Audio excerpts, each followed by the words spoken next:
I'm going to call to order and say welcome to everybody to the meeting of October 17, 2024, the City of Highland Park Zoning Board of Appeals.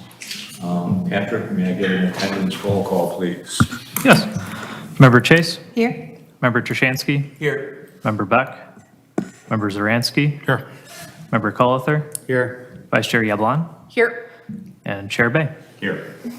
Thank you. We have a quorum. All right, thank you. Our first order of business today is the approval of the minutes from the September 19th meeting. Has everybody had a chance to review the minutes? Yes. I would entertain a motion. I would make a motion to approve the minutes as drafted. Second. Okay. All right, that's a motion by Member Yablon to approve the minutes of the September 19th meeting as drafted, seconded by Member Colither. All in favor, say aye. Aye. Aye. Any opposed? Hearing none, the motion passes. The minutes are approved.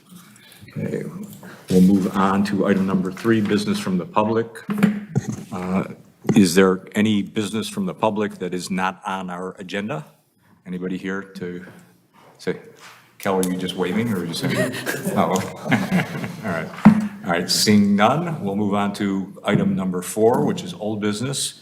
Appears to be none. Everything is resolved up until right now. So we're going to start with item number 5, new business. The first item of new business is item A, VAR-0 or 2024-00027, property address 250 Cedar Avenue, Appellant Matthew Kustush.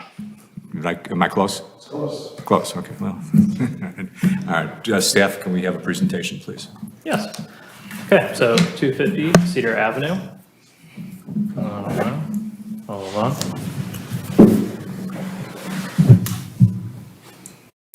Perfect. The applicant, Ronnie and Jessica Cohen, the proposal is to encroach into the steep slope zone, establish building setback and front yard setback. This property is located in the R4 zoning district and the lakefront density and character overlay zone. This home has recently been demolished, so it is just a vacant lot at the moment. And the request is to encroach into the established building setback of 45.06 feet along the northern property line by 10.06 feet for a new proposed setback of 35 feet, and to also encroach into the front yard setback of 40 feet along the northern property line of 5 feet for a new proposed setback of 35 feet. And lastly, to encroach into the steep slope zone for a total area of 45 square feet to build a new primary structure. Here's where the property is located in the neighborhood. Here's just a simple map of it, a aerial shot of the property, and then also a terrain highlighting the proximity to the steep slope zone. Here is a plat survey of the prior home. You can see that it was pretty close to the steep slope zone on the western portion of the property. And yeah. Here is the current property photos. This is just kind of the foundation still left on the property. You can kind of see how close it is to the steep slope zone and where it starts kind of dropping off on the property.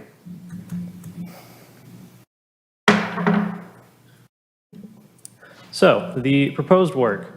The red outline here is the old home, and the gray outline is the proposed home. Back in March of this year, the home has had accidental fire, which caused significant damage to the prior home. And because of this accidental fire, the home was demolished. But per section 150-903, non-conforming structures, if they wanted to, they could rebuild the same house with all the same nonconformities. With anything accidental, act of God, if a tree fell on your house, etc., you're allowed to repair and replace nonconforming structures. So the applicants are using some of the existing nonconformities, but some of the corners here, which I'll zoom in later, which is why they're asking for steep slope zone, just because it has these small corners that are not on the original footprint of the previous home. And they're also asking for relief from the front yard requirement to push the house forward to be further away from the steep slope zone in the rear. Here is a exhibit of the steep slope zone of the block. As you can see, this house is pretty severely impacted by the steep slope zone and its proximity to other properties, how they have a little bit more space on their properties. So, first I'm going to talk on the steep slope zone requests. The prior home had a total area of 486 square feet within the steep slope zone. And at its farthest point, at this point here, it was 23.55 feet into the steep slope zone. The new proposed house has a total encroachment of 155 feet in the steep slope zone, and 44 square feet is new encroachment. So it is not, it's these small corners here that are new areas in the steep slope zone that were not previously on the property. But this is a total reduction of 330 square feet from the steep slope zone. So they're trying to pull the house away from the steep slope zone while kind of making more of a square house than this interestingly shaped house was prior. And now for the established building setback. The EBS is the more stringent requirement for the front yard requirement. It is an average of the block, and that setback is 45.06 feet. This property is located in the R4 zoning district, and its minimum setback requirement is 40 feet. Now, they are proposing to place the house 35 feet away from the front property line, so it will be encroaching into both of these setbacks. So the previous home was located about 40 feet from the front yard setback, so it was already encroaching into the EBS by 4.22 feet. Yes, so the amount of encroachment into the established building setback is 10.06 feet and 5 feet into the required minimum front yard setback. And this is just kind of some square footage totals for the encroachment. Within the strictest, the EBS, that new house will be encroaching 741 feet into the front yard, the EBS requirement.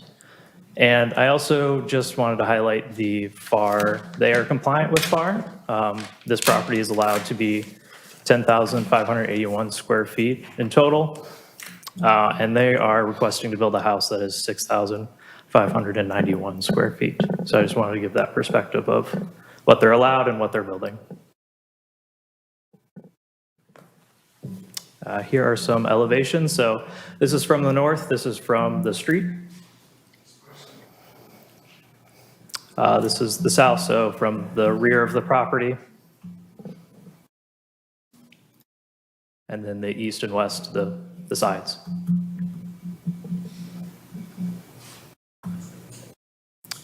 For forestry, all tree preservation will be handled during the permitting process. There is a heritage tree on the property, but that'll just be handled during the permitting process. They're moving further away from it because it's closer within the steep slope zone, so them pulling away from the steep slope zone is actually helping in this case. And then engineering division has reviewed all these documents, and they just have a note of all plans within the steep slope zone must be stamped by a structural engineer.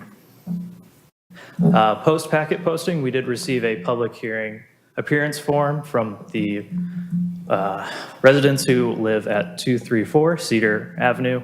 They are welcome to speak at tonight's meeting. They're just an interested party and we're wanting to know more.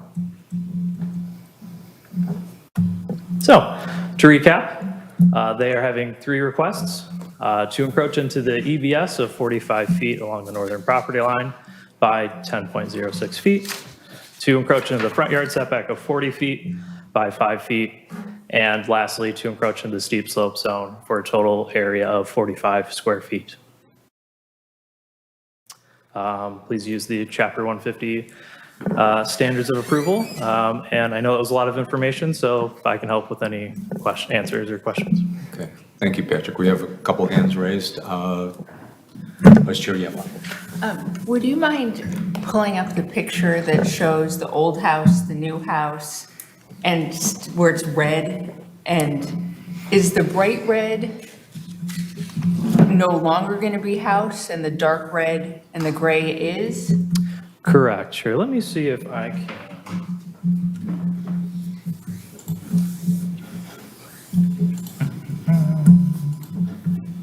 Could have used a little bit more easier distinguishable colors. You know, this one's an eye test tonight.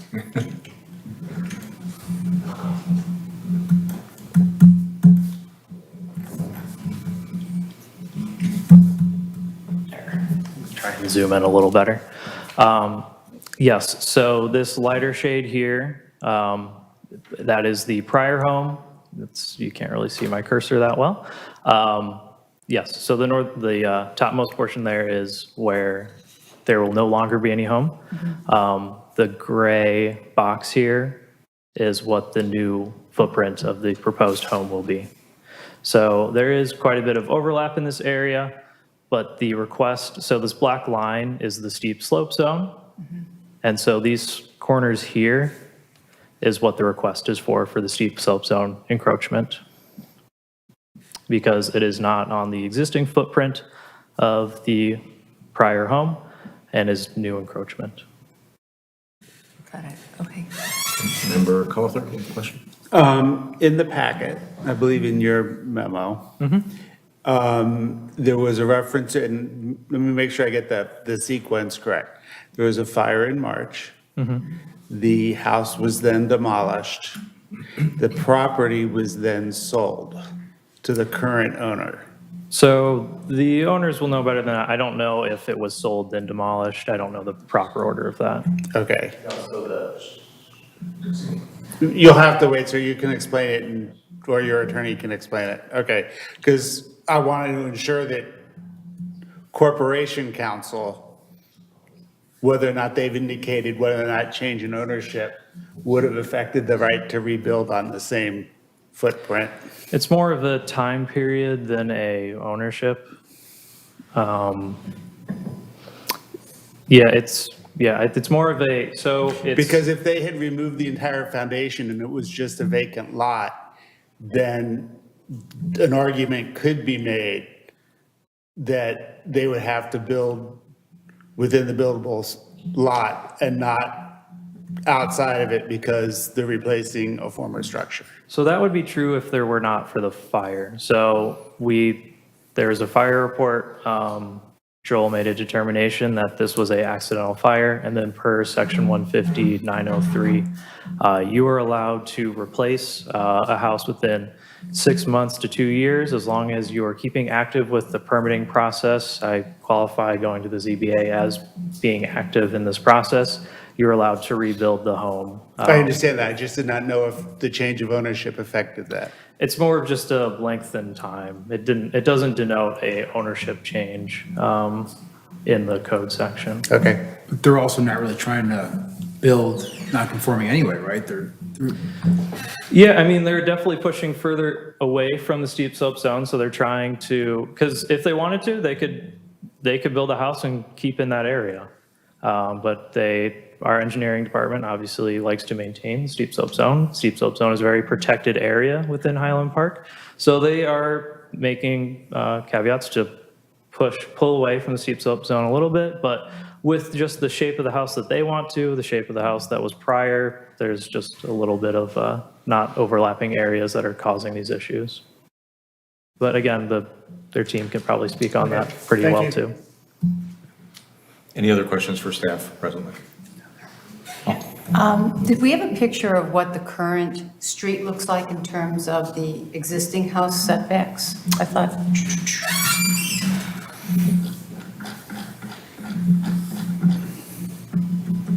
So I realize that this is tight. So this is the exhibit that they produced for calculating the established building setback. I realize that this is impossible to see on the screen, but I can also. Test continues.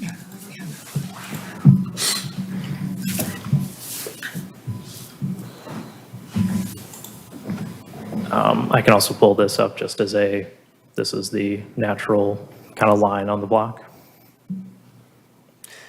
And what we're seeing there is the former structure. Correct. So do we have anything that shows the proposed structure, how it aligns with the other buildings on the block? I understand I understand the theory behind the setback line, but I was just curious. Not on the entire block, no. I mean, they just have a line that would dictate where that requirement is. Have you done the calculation at all, Patrick, where you removed the outliers? 'Cause it looked like there was one house in particular that was pretty far back. So you cannot, well, I guess I could, no. But so per the requirement, you cannot, so, because they have to use. No, I know, but just for kind Yeah, of but perspective. Yeah. I didn't do that for perspective, no. Member Chase, were your question? Oh, yeah, answered? thank you. Okay. No, that- Any other questions for staff right now? I have a question. Councilperson Ross? Thank you, Chair. There's one of the drawings in the packet has that overlay, but it shows here I am again with Heritage Tree, it shows the tree number 45 in it. And you said it during your presentation that the new house is going to be basically further from Yes, from the I tree. spoke with. And the arborist is, because in the packet, it seemed like the arborist had an issue with it, but they're fine with it? Yeah, so I spoke with Ben Miller, city forester, and yeah, he had no concerns. His concerns will be met in the permitting process. All tree protection will be taken care of during that process. Yeah, that's his words to me, is that Okay. everything will be If taken he's care of there. comfortable with it. Okay, thank you. Anything else? Okay. All right, thank you, Patrick. Is there somebody else here who would like to be heard on this matter? If you would state your name for the record, Mr. Bernstein. Thank you. My name is Cal Bernstein. I'm the attorney for the applicant. We also have the architect here tonight, and one of the applicants is here. Are they going to be speaking? We'd like to- Just the architect. Okay, would we like to swear him in at the same Sure. time? Could you approach the podium, please? Yeah. Thank you. And if you could state your name for the record as well. Matthew Kustish, principal at MKA, architect for 250 Cedar Avenue. Okay, thank you. Do you both swear or affirm that the testimony you're about to give shall be the truth, the whole truth, and nothing but the truth? Yes. Okay, please proceed. Thank you, Mr. Chairman. Good evening. As you can tell, this is a very unique situation. There was a fire in the spring that left this house uninhabitable. And as a result of that fire, the house needed to be torn down. It was torn down during the transaction period, and the buyer has bought the house and wishes to construct a new single-family home where a house had existed since the early 1950s. To respond to some of the questions that have already been asked, with regard to the block, this is actually, if you could put to Exhibit A. Yeah. Technically, this property is considered to be at the end of the block because where the ravine is, if you notice, there's a ravine directly to the west. So, and that's where the property is going to be. Actually, the property is already encroaching into the ravine to the west, and the applicant is seeking to significantly reduce the amount of the encroachment from the existing house. So the house doesn't really line up well anything to the west of the property because of that ravine. To the east of the property is what is that, 324? 334? 334. Should be 334. 234, sorry. Should be 234, thank you. I have my glasses on, I still can't see. It's 234, And that house is actually, as built, 32, a little over 32 feet, a setback 32 feet, which is actually less than the proposed house. So when the applicant went to design this house, they sought to line it up with the house directly to the east, which are actually a little bit further back than the house to the east. But they wanted to accomplish two goals. Number one, the existing house was built in the 50s. The steep slope has crept closer to the house, so they wanted to take the house further away from the steep slope. And again, for obvious reasons, you know, having building away from the bluff helps secure it and help stabilize it. The second reason is they wanted a functioning backyard. If they overlay the house where the existing house is and they don't sink then basically they're right up against the steep slope again. And so trying to accomplish those two goals, they went back and they took a look at what can we do to basically put the house substantially in the same footprints to take advantage of the situation of the fire, not really take advantage of the fire, but you know what I mean, is to address what the code allows them to do. And at the same time, be able to create a more modern house than previously existed. It was a 70-year-old house there that had a lot of funky angles, and so they're trying to square off the house, and so that leads us to, if you could put the site plan on, the next, leads us to, what I think your exhibit's real good. Well, leads us right here. It leads us to this design. As I said, it's a large lot, it's over an acre, but there's not a lot of tableland. Also on this block, as we saw in the Exhibit A, is that the lot depth, there's probably the least amount of tableland of any of the houses on the block on this location. If you go east or west, the tableland is larger, so the houses are able to be set back further. This situation, and ironically the neighbor to the east, those are the ones that have the shortest depth, and that's creating the necessity to site the home closer to the street. When they were designing the house, the goals, obviously, we talked about, was the steep slope zone, and they've significantly reduced the existing encroachment. And so that the encroachment went from, I think, 486 feet to 155 feet. That's a reduction of 331 feet into the steep slope, which is obviously a benefit to the community. With regard to the front yard setback, that is, again, a function of trying to keep the house and the bulk away from the bluff, and also to allow a functioning backyard. So I'm going to turn it over to the architect now, and he can explain why he designed the house the way he did, and I'll come back and address the standards. Thank you.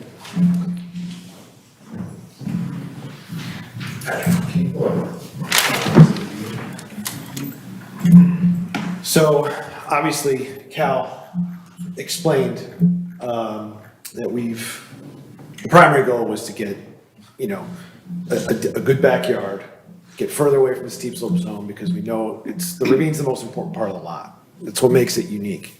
We've almost got two ravines that we're dealing with here because two come together. The coolest part about this house is, yes, we've reduced the area within the steep slope zone. That's great. That's wonderful. Pat us on the back. The best part about this house is the structure that's actually within the steep slope zone is founded in a way that takes all stress off the steep slope, period. It's a one-story element on that side of the house that we're using what's called helical piers that are driven deep into the soil, almost by hand if you wanted to. And a steep slope zone is parallel with the surface. So once you get past that steep slope zone, dig deeper, you're on bearing soil. The steep slope zone is unaffected. So right now, the existing foundation that's there is obviously affecting the steep slope because it's a standard foundation that you dig down a hole, you put up concrete, and you're done. That's not what we're doing. So the Exhibit B, which I've shown, is just a detail of how these helical piers work. So it takes the whole steep slope zone out of the equation as far as construction is concerned and the stress on the soil. That's why we're doing it. We also want to maximize that view. The problem is with this property is we're pinched. we're pinched in a couple directions. We're pinched on the west side by the ravine that slides up that lot line. We're pinched to the south because, you know, as the ravine turns the corner, that steep slope zone is eroded and is now closer to where the house was. And we're pinched on the setback because every other property on this block both ways have so much more distance between them and the ravine. So we want to maximize the view of the ravine east-west, so the house wants to be long, but yet we're pinched north-south. So that's why we're doing anything in the 10-foot steep slope zone setback. That's the only reason that there's those small portions that exist at all. Like I said, the helical pier system takes the integrity of the soil kind of out of the equation. So that was the whole intent with the design. We understand that we're asking to be closer than most buildings on the lot, but we're not asking to be as close as our neighbor. And the two side by side, it's appropriate. And if you've been on that block, it's not as if this is a situation where a 10-foot encroachment into a setback is noticeable. I mean, it's just, these are beautiful, large, wide lots, typically, you know, on the ravines. It's a great street.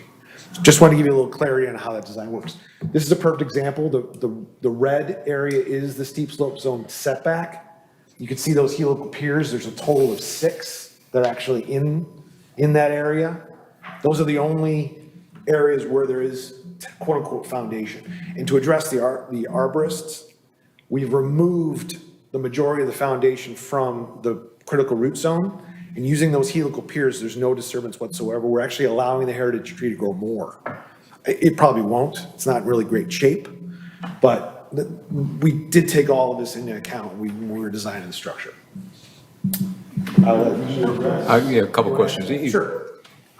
As I understand, part of your request is in order to move the house, or the reason for moving the house as far forward as you want, is to have enough tableland for a usable backyard. Yes. How, if we were to grant the variation, how deep would the backyard be from the Depends back of on the what house? you want to consider usable backyard. So right now, we've got 13 feet of patio projected, and there's probably another 5-foot run or so of reasonably flat grass, I would say, to use, and then it starts to slowly seep and then it's slowly slope, and then all of a sudden it jumps down.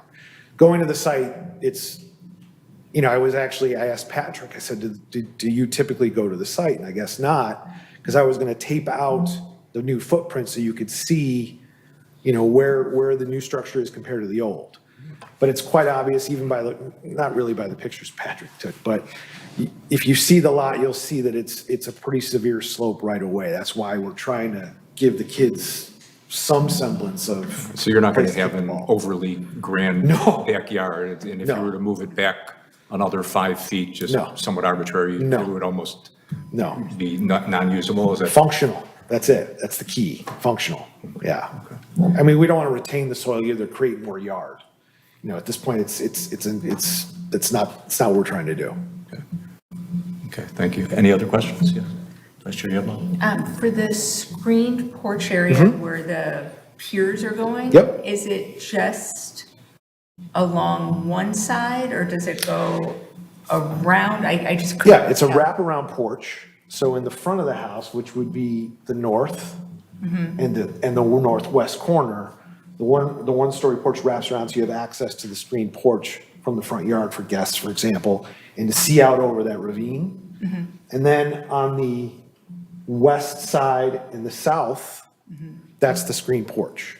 So the piers actually wrap around the house on the west side.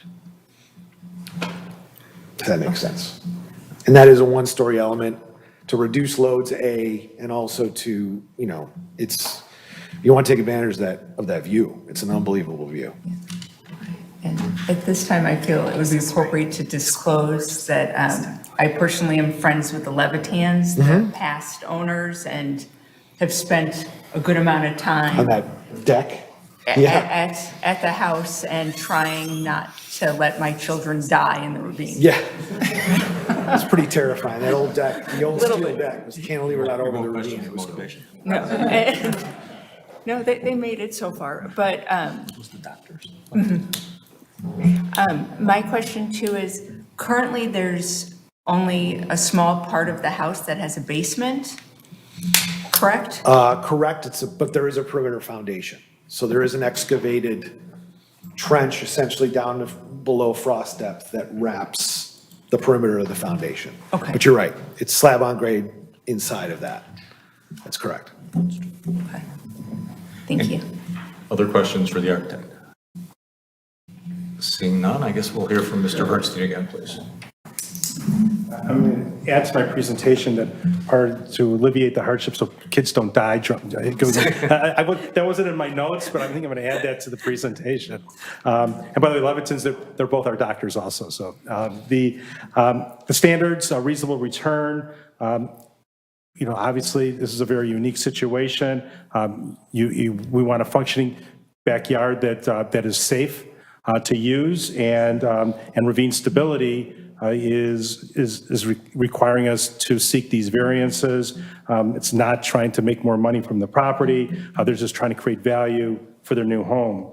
The hardship, this property screams hardship with ravines on two sides of the property.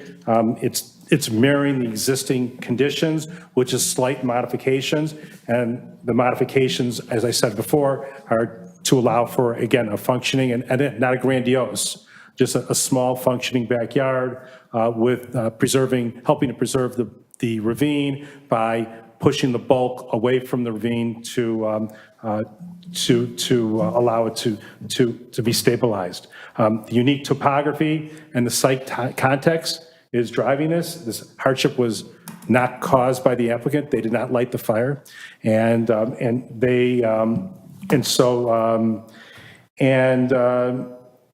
regarding the essential character of the neighborhood, this house will be actually set back further than the house to the east. It lines up. It will comport well. It's a Cedar. If you drive down Cedar, which you seem to be familiar with it, it's a meandering street. It's not a straight shot. There's a ravine to the west. And to the east, the house is going to be located, the house to the east is actually closer to the front lot line than the applicant. So this will not alter the essential character of the neighborhood. I don't know if the neighbor's here, but I know that, oh, you are? Okay, so the neighbor is here, so we'll let the neighbors speak for themselves. And we're available for any questions, if you have any more questions. Any questions for Mr. Bernstein currently? Seeing none, all right, I'll ask if there's anyone. I know there was at least one person that filed an appearance. Do they wish to speak? I'll give them first opportunity. Yes. Okay. You approach the podium, please. And I'd ask you just to state your name for the record. Sure. My name is David Woolard, owner at 234 Cedar, the property immediately adjoining. Thank you. Do you swear or affirm that the testimony you're about to give is the truth, the whole truth, and nothing but the truth? I do. Please proceed. Okay.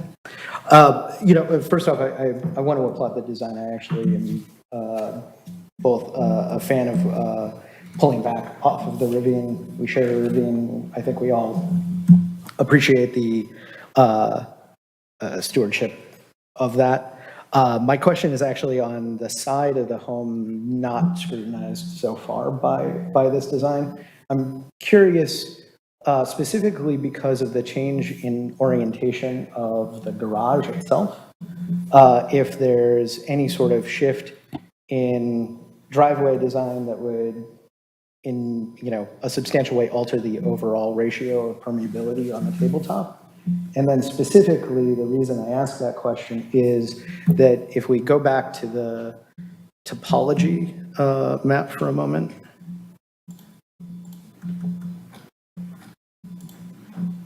Yeah, you'll notice if you zoom in a bit on the property, that curvature of the backyard does sort of tuck in again on the east side of the property line.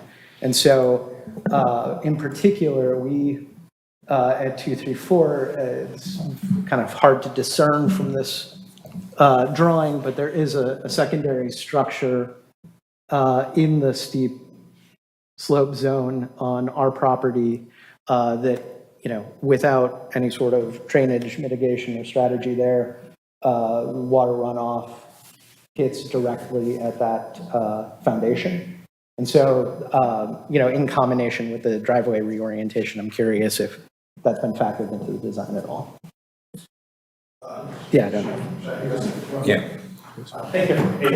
That's all. As we are not asking for any relief on that side of the house, it's really not relevant to the proceedings today, but we'll try to answer the question. Obviously, that'll be addressed in any drainage and grading plan that will have to be approved by the city engineer, but Matt, if you can try to answer the question? Yeah, okay, we'll try to answer the question. I'll give you my contact as well. But essentially, on that side of the street, we are stepping down significantly in the interior of the home to get down to grade. We have no intention of changing grade on that side. The driveway itself obviously will be impervious, but, Green Guard Engineering is in charge. They're incredible civil engineering firm. They'll make sure that they comply with, making sure that water's not on your property. We wouldn't be able to build it any other way. So that concern will be addressed, and we can talk about it. I mean, we'll share everything we can. Only question. Thanks for the comment. Anybody have any questions for the gentleman who spoke? No? Thank you. Is there anybody else here who'd like to be heard on this matter? Seeing nobody, I will now poll the board, and I will start with Member Zaransky. Sure. I would agree with Mr. Bernstein. I think this property screams hardship. I would almost correct you, though. I think that the steep slope affects 3 exposures, including the front a little bit also. I think this is simply just improving, obviously the existing structure, perished with fire, but I think this is totally improving the existing condition. It's pulling it out of the ravine. It's staying away from the heritage tree. My understanding of the forester memo is almost like, in a way, support. Ben is never too ashamed to voice a concern, so I almost looked at it as a sign of support. Engineering's on board, and I would support this variation. Member Cullither. I'm going to agree with my colleague. I think that it was a well-presented presentation by the applicant, and I appreciate the input from the neighbor with regards to the drainage. That is often an issue that comes up from neighbors that is always addressed by our engineering department through the approval process. I think moving it away from the steep slope zone warrants pushing it a little bit forward. And the fact that it is still further from the street than the house next door helps that argument a whole lot, because it won't be, the outlier that's the closest to the street that everyone else will then use as a new benchmark. So I believe the applicant has demonstrated that the requirements for a variance have been met. Thank you. Member Trushansky. I don't have that much more to add, other than I'll say that I thought that the materials that were in the packet were incredibly thorough, which was nice. I think all of the standards have been met, and I'll just also note that you're already building on an existing there was an existing non-conforming structure there before. So I think this is an easy one, and I'd be in favor. Thank you. Member Chase? I haven't much to add. I agree the standards have been met. I agree with everything my colleagues have said so far. My concern was with the encroaching into the front setback, but I understand from listening to the presentation and looking at the materials, there's really no other way to get this built and also allow for a backyard and for children to stay safe. Thank you. Vice Chair Yep. I too agree with my colleagues and believe the standards have been met. I also appreciate that you were asking only for an additional approximate 5 feet towards the front. So I see that as a positive. And because of what I already said, I'm very familiar with the property and the need for a little bit more flat land in the back. Thank you. Yeah, I don't have that much. I actually have a random question for staff. If we grant this variation, Patrick, does this effectively change and cause the established building setback to have to be recalculated? Yeah, but that's ever flowing. That's, houses get torn down, then they get built, and so it's, Yeah, I can't believe this never come up before, but I just. yeah, crossed my mind. it's a thing that always changes. So just because an established building setback was this now, next year they could tear down a house next few doors down and it changes that again. So yeah, it's. Okay, thank you. Yeah, other than that, I really have nothing to add. I think the standards have been met. I would definitely vote to approve the variation request. So having said that, I would entertain a motion. I'll move that we adopt the variance as drafted. I'll second. Okay, that's a motion by member Collier to adopt the variance approval order as drafted, seconded by member Chase. Patrick, may I get a roll call vote, please? Yes. Member Chase? Aye. Member Trashansky? Aye. Member Zaransky? Yes. Member Collier? Aye. Vice Chair Yablon? Aye. And Chair Bay? Aye, congratulations. You got your variance. Thank you. Okay. All right, we're going to move on to item number 2, or I'm sorry, item number, letter B, the second item of new business on our agenda, which is VAR-2024-00030, property address 67 Laurel Avenue. Appellant is Mehran Faramapur. I apologize in advance if I messed that up too badly. So, presentation by staff, please. Okay. Yes. So, 67 Laurel Avenue. Applicant Paul Chernowski. Proposal is to have stair landings larger than allowed within the steep slope zone. This property is located in the R4 zoning district, again with the LFOZ overlay district. And the request is to construct 2 stair landings within the steep slope zone that exceed the allowable 50 square feet by 130 square feet and 230 square feet, and to exceed the allowable 5 feet in width for landings that are 18 feet by 10 feet and 35 feet by 8 feet. Here is a map of the property. It is along the Lake Bluff. A aerial of the property.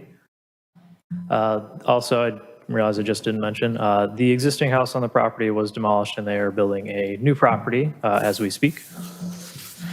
And then the terrain again, showing the substantial drop off as you go towards the lake. This is a plotted survey of the old property. Again, this property is, or this house has been demolished. I tried to take some pictures. It's a little difficult, but this is where the improvements will be happening. They are stairs that are going down to the lakefront. So here's the proposed work. From the top, the stairs will be going down to the lake, to Lake Michigan, and there are 2 landings in question that require a variation. What is allowed is 50 square feet and no wider than 5 feet. You can see examples of that here. These are the landings that would conform, these square kind of branches out. And this first landing is 180 square feet, it is 18 by 10 feet. And this second landing is 300 and, did I say 200? No, it's 280, sorry. 280 square feet, 35 by 8. The tram is not a part of this application, but it is a future proposal. Here is a rendering of the project. You can see the 2 landings in question here and here.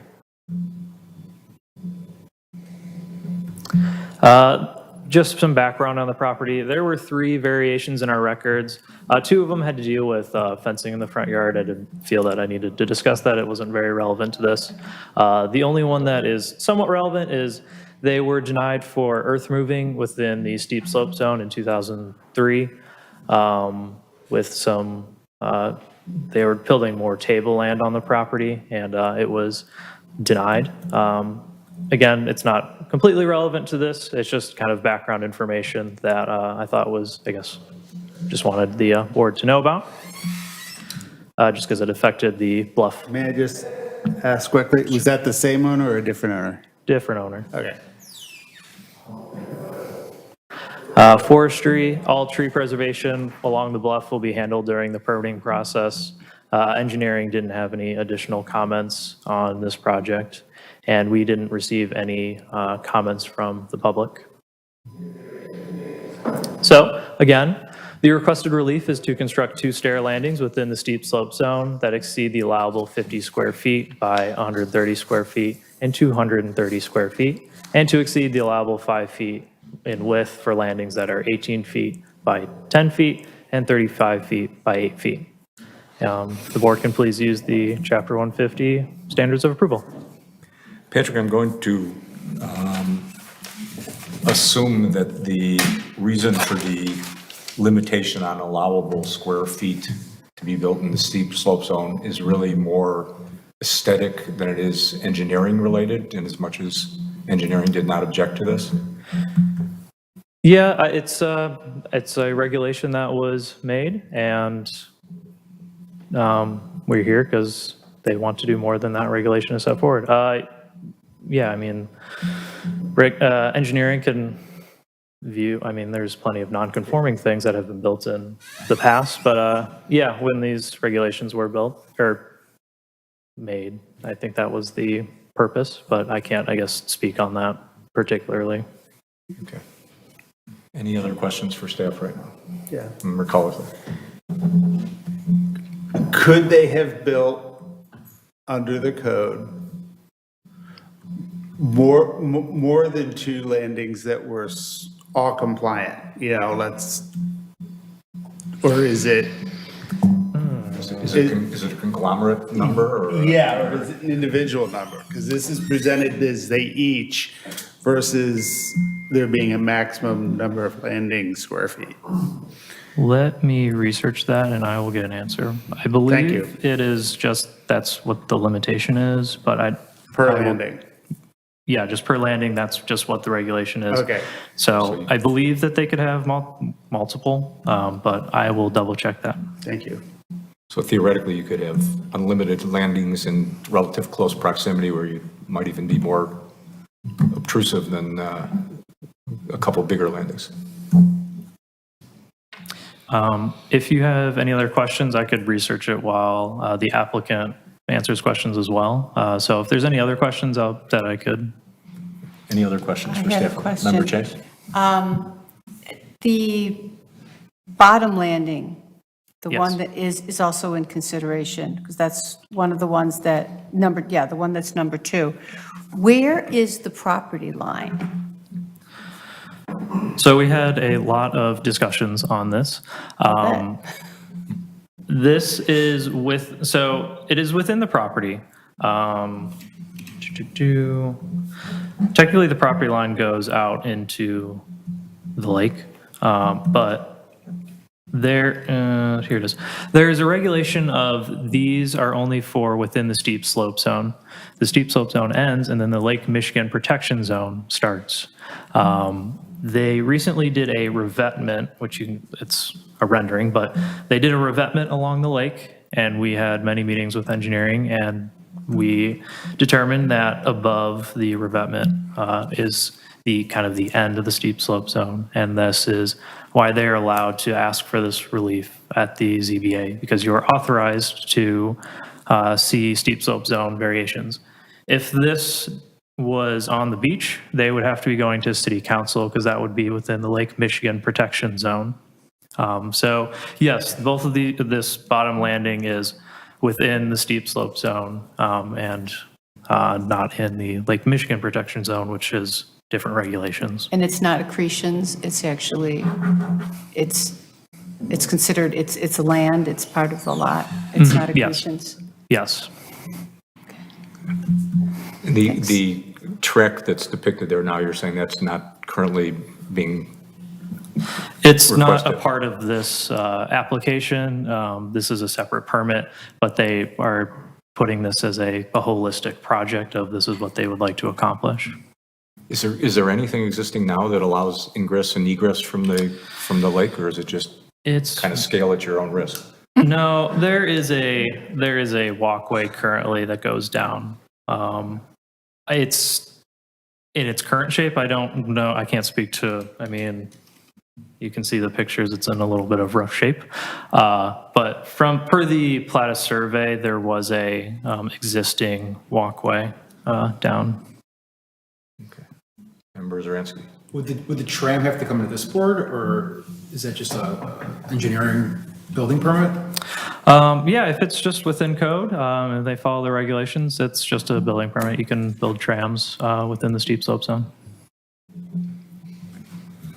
Any other questions for staff? Council President Ross. Thank you, Chair. So there's, following up on Member Chase's question, there's no gray zone about the landing on the Rivette, and because, so in theory, some beachgoer couldn't just say, hey, I'm allowed to use it or anything. It is strictly the owner's property.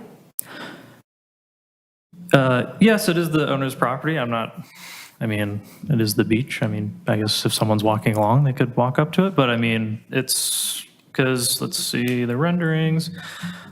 This staircase here, there'll be another shallow staircase. It's very hard to see up here, but there's a very shallow, there's another staircase that would then lead down to the sand beach area.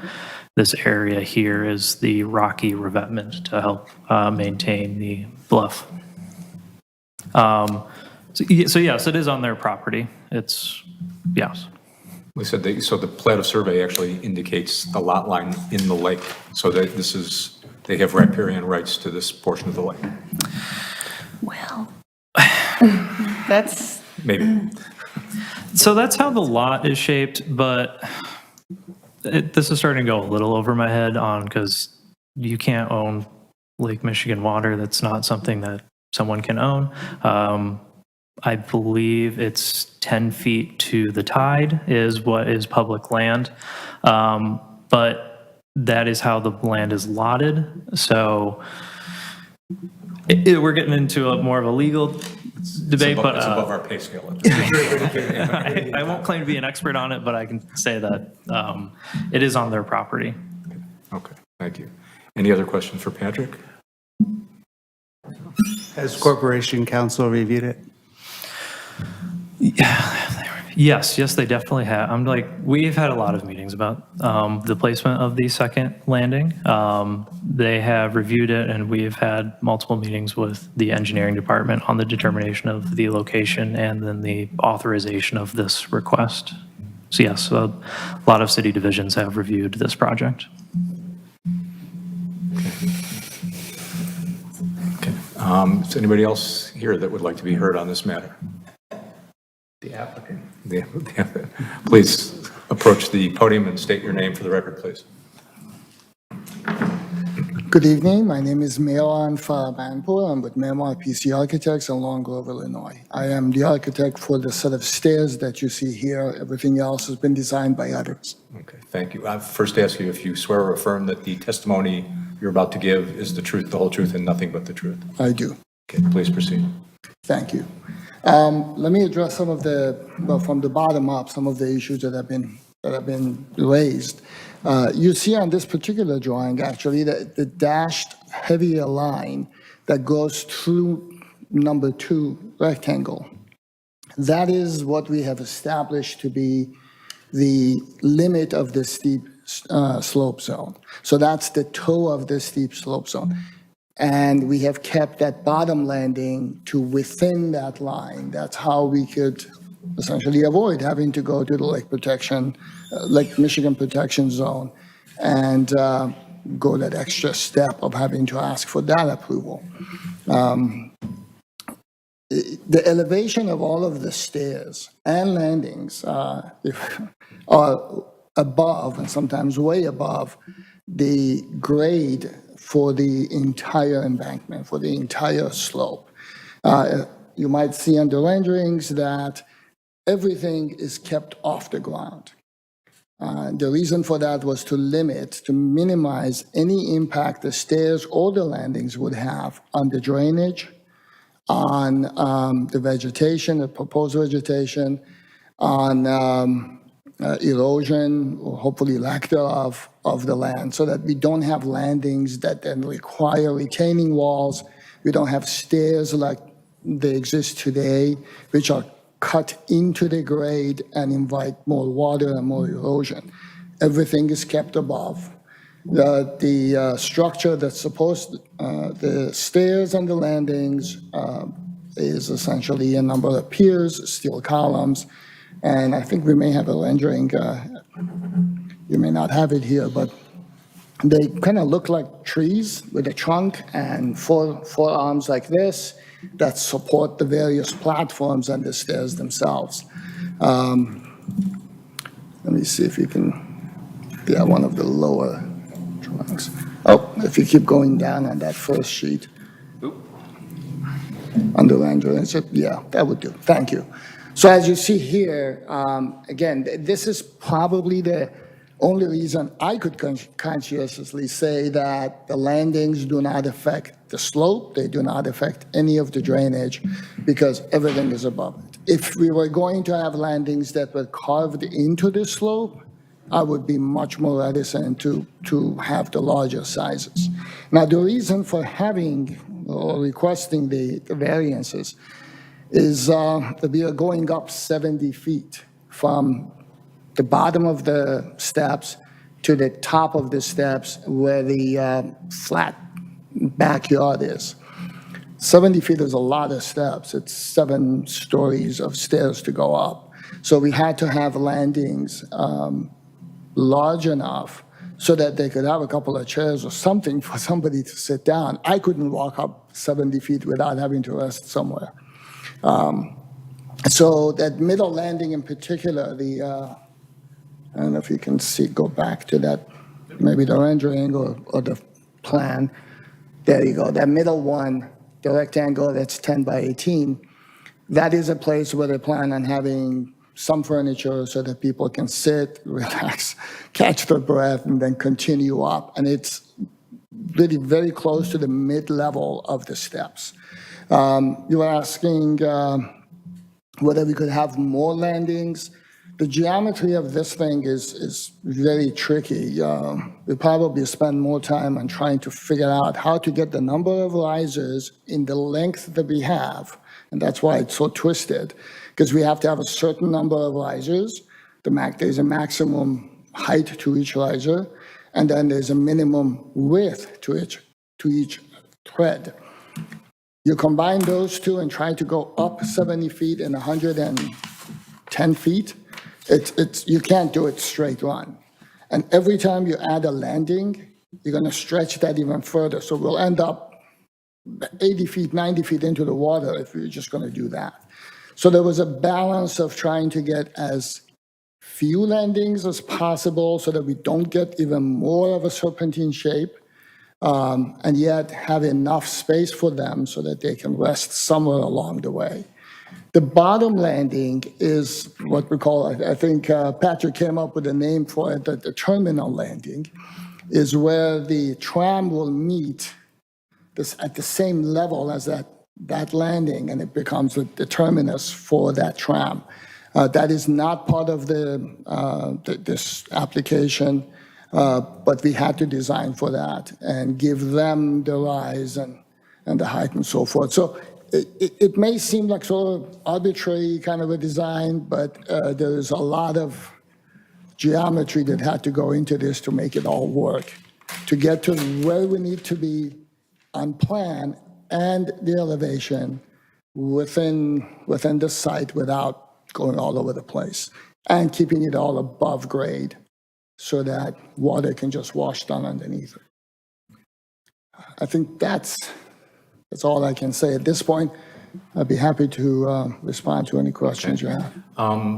Yeah, I understand why you're saying that there's a lot of stairs and that you would need to have a landing as someplace to rest while going up or down the stairs. Probably going up would be more important. But it doesn't seem like you would need quite as much space, especially on the two biggest ones, just for resting purposes. And I'll ask you to address that a little bit. And then if there's going to be a tram, wouldn't that kind of alleviate the need for resting altogether? Well, I don't think everybody is going to be using the tram. That's essentially like a accessible platform. It's not like 18 people can get on it and go down or go up. It only has so much capacity. It's one person at a time. That's what I'm led to believe, that the platform is not much bigger than this lectern here. One person can get in, maybe two if they have a cooler. It's definitely only one person. So that would be a convenience, yes, if they have to take coolers or a kayak down or whatever else they might take down, that they are not going to lug it up 70 feet of rise. They would use the tram. However, most of the time, and this is what I'm told, is that the family and the grandchildren would like to be able to go down to the beach. There's going to be a number of people going up and down. Kids are going to be running down, running up. Parents are going to try to catch up. So it's going to be more than just one person at any given time, just walking up or walking down. Okay. So we wanted to be able to accommodate 4 or 5 people, being able to sit in a chair, catch their breath, and then get up and walk up. The terminal at the bottom is just where we ended up with in terms of geometry. And it just, as long as it is, to be able to connect the bottom of the stairs to where the tram lands. So I get what you're saying about the tram, but the size of the landings, is it fair to say they're as large as they are in contemplation of them being used as more than just a resting place, as a place that people are going to sit and enjoy the view? And I'm sure they will. Yes. I'm not told that they're going to have, for example, a dining table there, with umbrellas and so forth. They might have a lounge chair or a couple of chairs on a table. I can't speak to what they're going to end up with. Okay, thank you. Any further questions for the architect? Member Chansky. So to be clear, is there like a current walking path now that is not usable?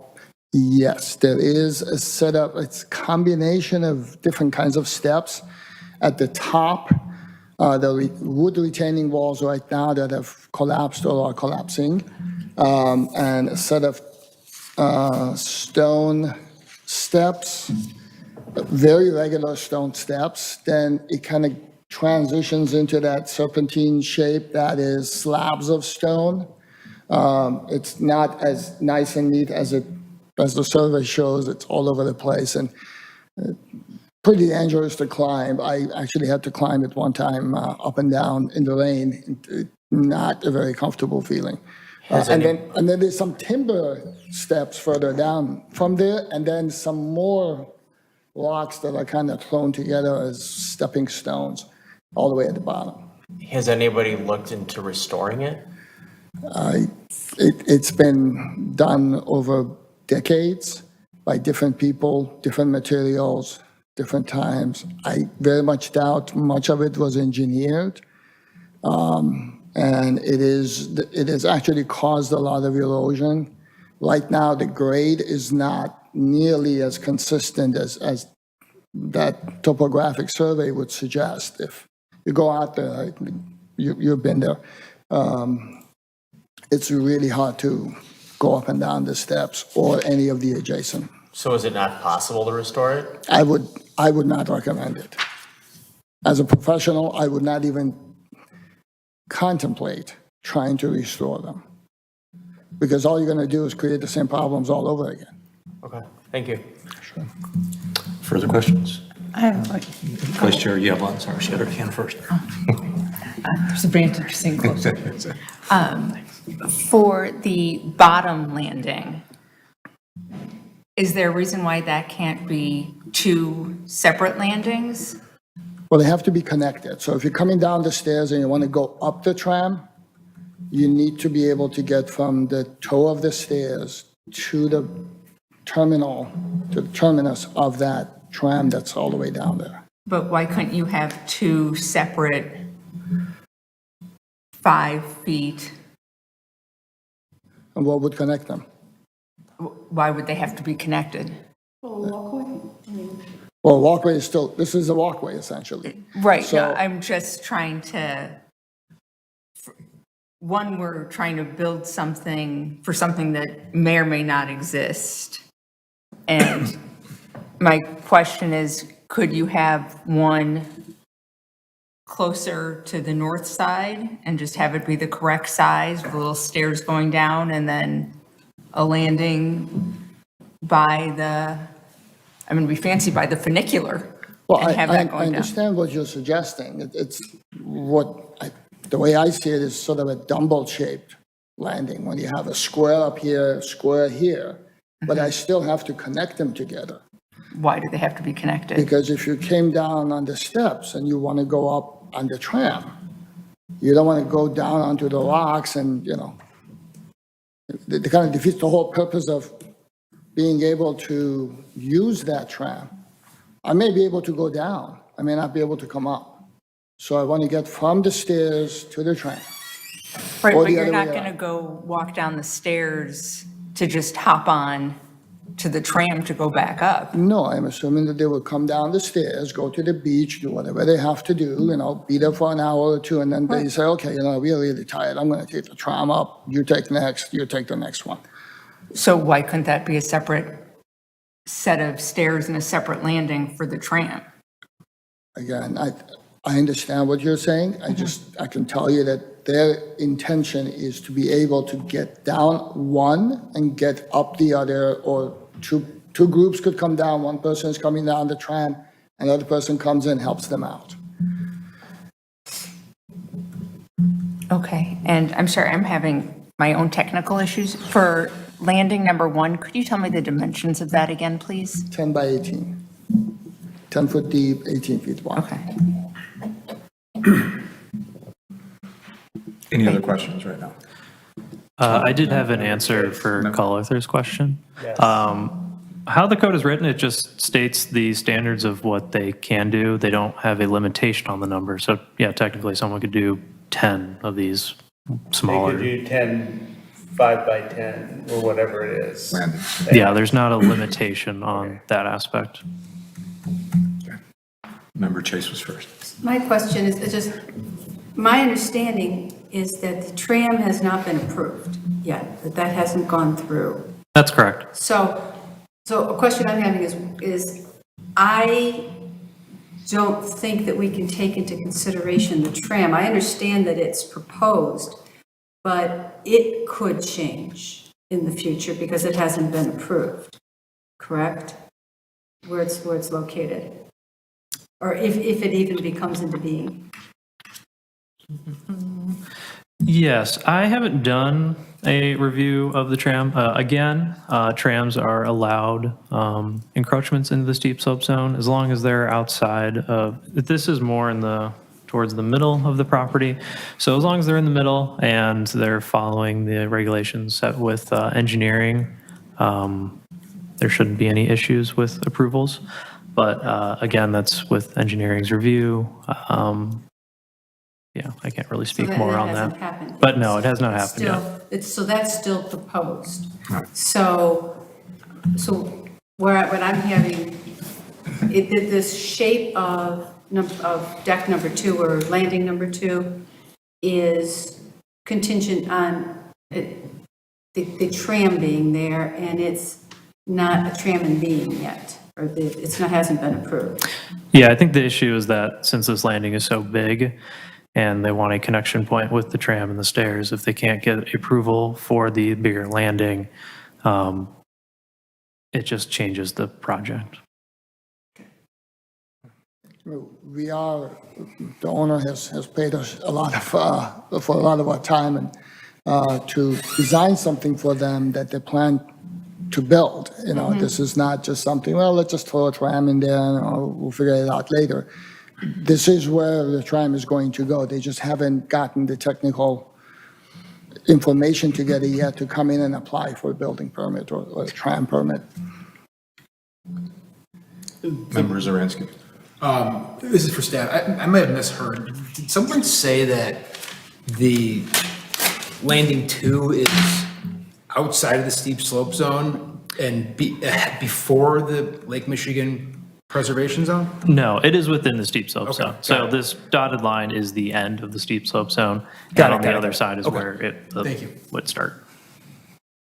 Member Cawthorn, did you have something? It looked like you were about to say something. No, I do not have a question at this point now. Okay. Any other questions? Councilperson Ross. Both landings, but I'm looking at landing number 1, seems larger than you would need for 4 people. I mean, it seems like it could maybe accommodate 8. I mean, I'm just wondering if I'm allowed to wonder this, about the size of it, and it seems like it's for more than just resting, but that's just because of, like I said, the scale. And I guess I'm not familiar enough with the history of steep zone applicants, but does it create precedent? I just don't know. Any response to that? Or- I'll answer your last Yeah. question. Oh, okay. The ZBA does not set precedent. Each case is individual. We don't, unlike courts, we don't have to worry about previous boards or previous cases. So there isn't a precedent-setting manner to our decisions. Fair enough. And to answer your question about, a lot more seating than 4 people, 10 by 18, 10 feet is approximately, I don't have a tape measure on me, but it's approximately from where the front of the dais is to this railing. 18 feet would be from approximately the front of this desk to where you're sitting. Imagine that 4.5 feet of it is just the stairs. Basically, you have to run through to get to the other stairs. So cut off the area you're sitting. The area left is essentially that area that's within the fence here. Yes, you can probably fit 12 of these chairs in auditorium seating on there, but that is not the intent.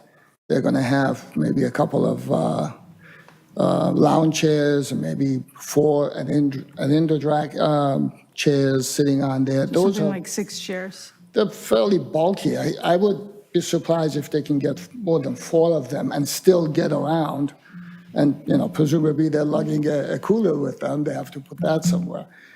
So it may seem like a very large area by the time you take the traffic area out of it. And again, you're not going to push it right up against the railing on either end. You're going to allow a foot or so around it. It really isn't that big of a space. As an architect, can you think of any reason as to why the ordinance would limit the size of a landing to 50 square feet? I was thinking about that when somebody brought it up. I suspect that they had the landings at grade in mind, not what we have done, which is a platform, a raised platform. This platform could be twice the size and still have the same supports. And the impact on the environment would be the same. It could be half the size and still would have the same supports and have the same impact.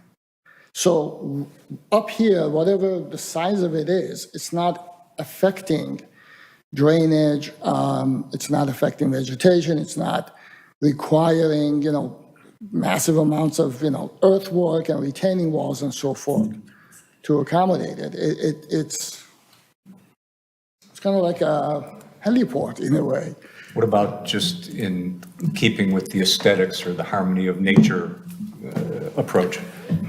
As it was discussed, we could have twice as many landings. I'm not sure how that's going to impact the conversation. I mean, you asked me as an architect, why do I think that they had this? And my response is, I think they were thinking, okay, you're going to have a stairs, cut into the grade, then you're going to have a landing. Let's keep it as minimal as possible, just enough to walk through.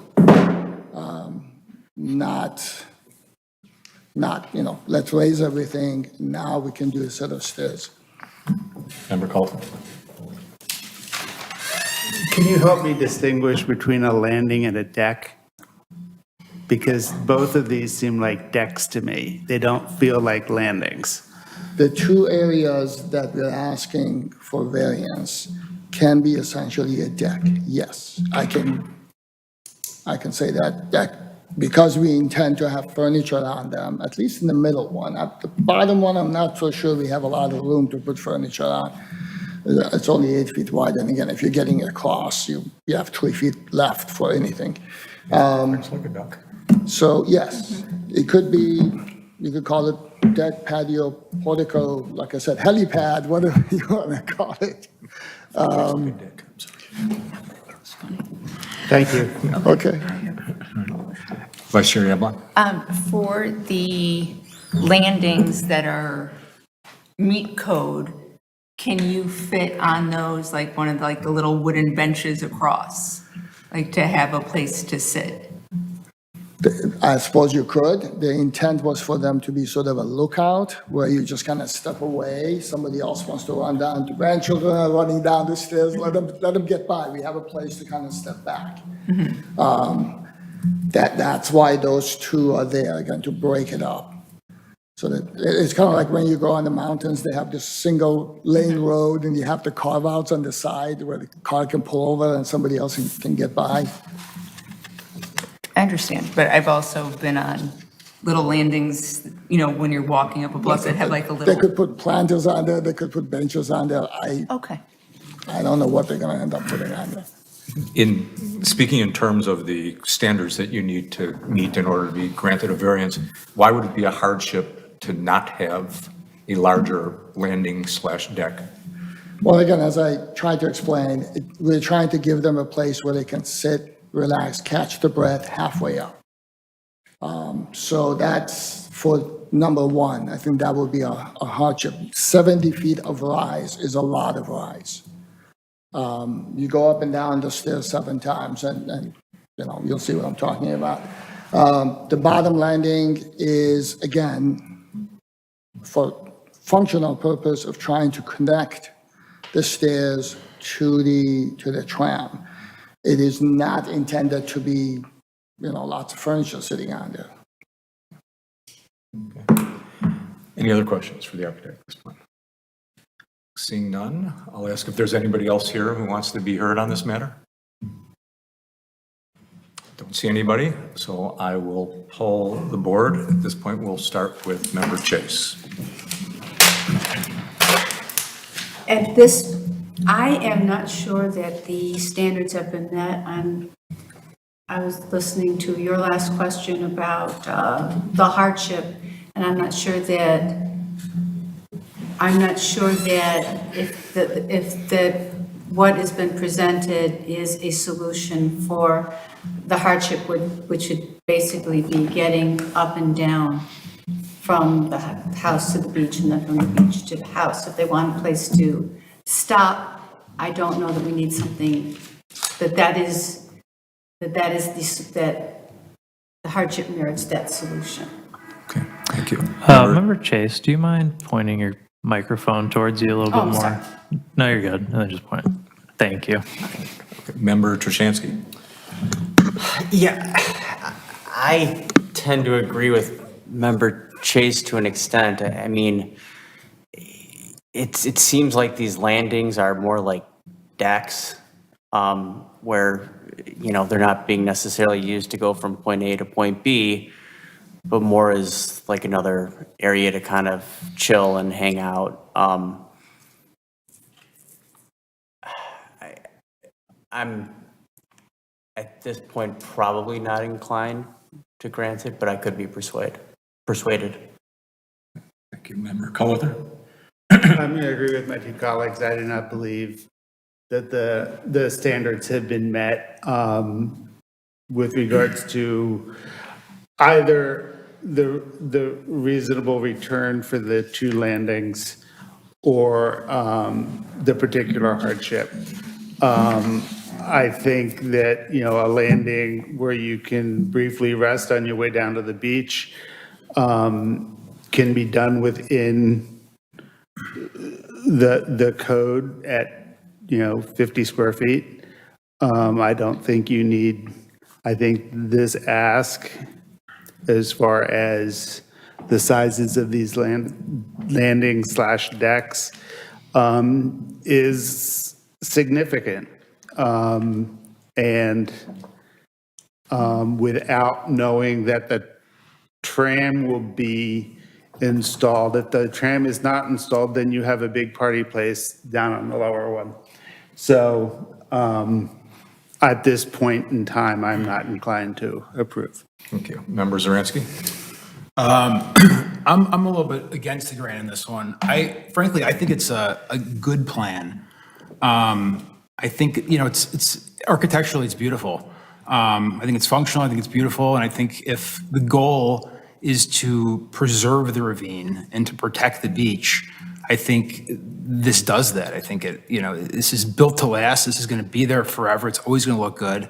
I think there's certainly a hardship in forcing a homeowner to, meander through a, broken, walkway down. It's dangerous. It's not practical. That being said, maybe it was the wrong approach. I think that I don't quite see a hardship in needing a huge landing to stop to catch your breath with 10 of your friends. But I think, it's not my job to build your case, but I think there's almost a hardship that this is your home. And I think that if you have this house with this view, I think there's a desire to have a deck and a desire to sit there and enjoy. And I think that's more your hardship than, a place to catch your breath. And again, I don't know if it was the wrong approach, but, I would support the variation. I think it's beautiful. Okay. Vice Chair Yamlin? I am going to agree with my colleagues that spoke initially. Sorry, Member Zaransky. I do not believe the standards have been met in terms of both the reasonable return and hardship, that I understand the need for a place to sit, but there's a reason, in my opinion, why the code calls for a smaller area, that they're specifically not granting decks in the middle of, a steep slope. So at this point in time, I would not be in favor of approving this variance. Thank you. Yeah, I agree with part of at least what all of my colleagues have said, including Member Zaransky. I think it's a great idea. I can certainly understand that the homeowner would want to be able to use their property and enjoy it to the fullest extent, and I don't think it really is going to harm anything. There's nobody here objecting to it. However, as any number of my predecessors have often said, we are obligated to apply the standards. And I am certainly not sure as to why, although you addressed the question I had about why there would be a limitation to begin with, as having been one having to do with grade as opposed to keeping it above grade and not interfering with drainage, et cetera, et cetera. I don't know that. If that's the case and the reason for the code has changed, then the code needs to be changed in order for us to grant in order for you to do what you're going to do. Otherwise, I pretty clearly think that it's a little bit overreaching when you've got a standard that calls for a maximum of 50 square feet and you're putting enough to have furniture and whatever else you would want to have there. So I too, as it stands now, would not favor the variation. So, having said that, let me tell you what your options are. I assume the homeowner's not here, you're representing the homeowner? Okay, so we can I can call for a vote or request a motion. You have some idea as to which way the board or most of the board is leaning at this point.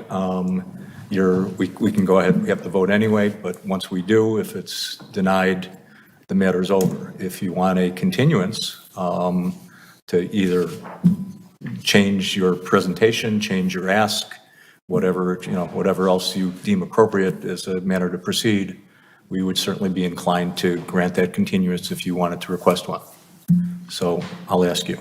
Thank you, I appreciate it. I think we should ask, we're going to ask those to continue, then we'll discuss with the owners how they want to proceed, what they want to do, what is their sort of a point of no return in terms of what they want to ask, and then we'll come back and we'll present it again. Okay, seems reasonable. Just repeating for the record, they're asking for a continuance, Yeah, just so the mics can pick it up.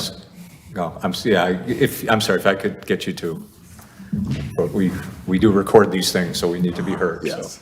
So, I understand you've chosen to, after my speech, you've chosen to ask for a continuance.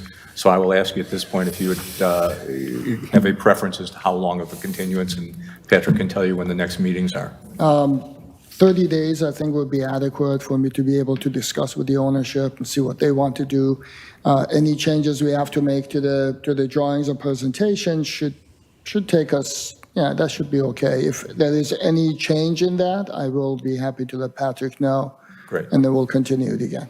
Thank you. Patrick, do So you that have a would be meeting about 30 November days? 21st meeting. sorry? The November 21st November meeting. 21st, okay. Can I get a motion, please? I'll move that we continue this item until November 21st, 2025, 24. That's longer than anything, yes. And somebody like to second it, please? I'll second. Okay. Motion by member Collier to continue us to November 21st, 2024, seconded by member Chase. Patrick, can we get a roll call vote, please? Yes. So, member Chase? Aye. Member Trushansky? Aye. Member Zaransky? Aye. Member Collier? Aye. Vice Chair Yablon? Aye. And Chair Bang? Aye. Thank you. Matters continue to November 21st without further notice. Thank you. Yes. Okay, moving on. We could go on to item C. Thank you, sir. Thank you. Thank you. Do we need to let the public know that this has been continued? There'll be no notice. I said on the You did record, that? Okay. without further notice. Sorry, yeah. someone was No- interrupting me. No problem. Member Yvonne, do you need a break? Or? No, I just need to see what the wireless access was. So you're not here this time. You know, actually, I'm gonna ask for like a 3-minute break or whatever, 5 minutes. Okay. Yeah. I seem to have lost my access. It's just, it's Highland Park. Are we on a break? We're taking a short Recess? break. Yes. I thought it looked nice. I felt like saying to the gentleman. I think it's the wrong approach. I will note that we are still live, so just be aware of that.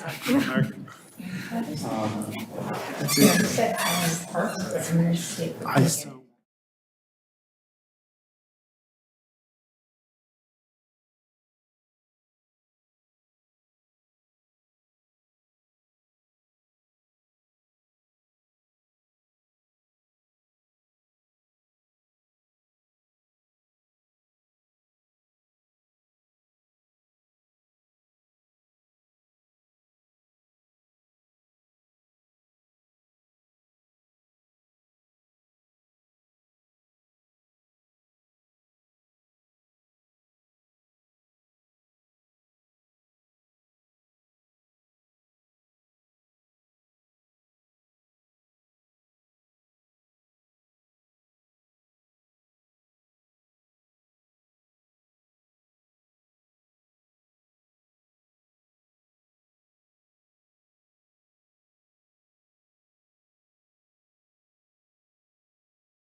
In December.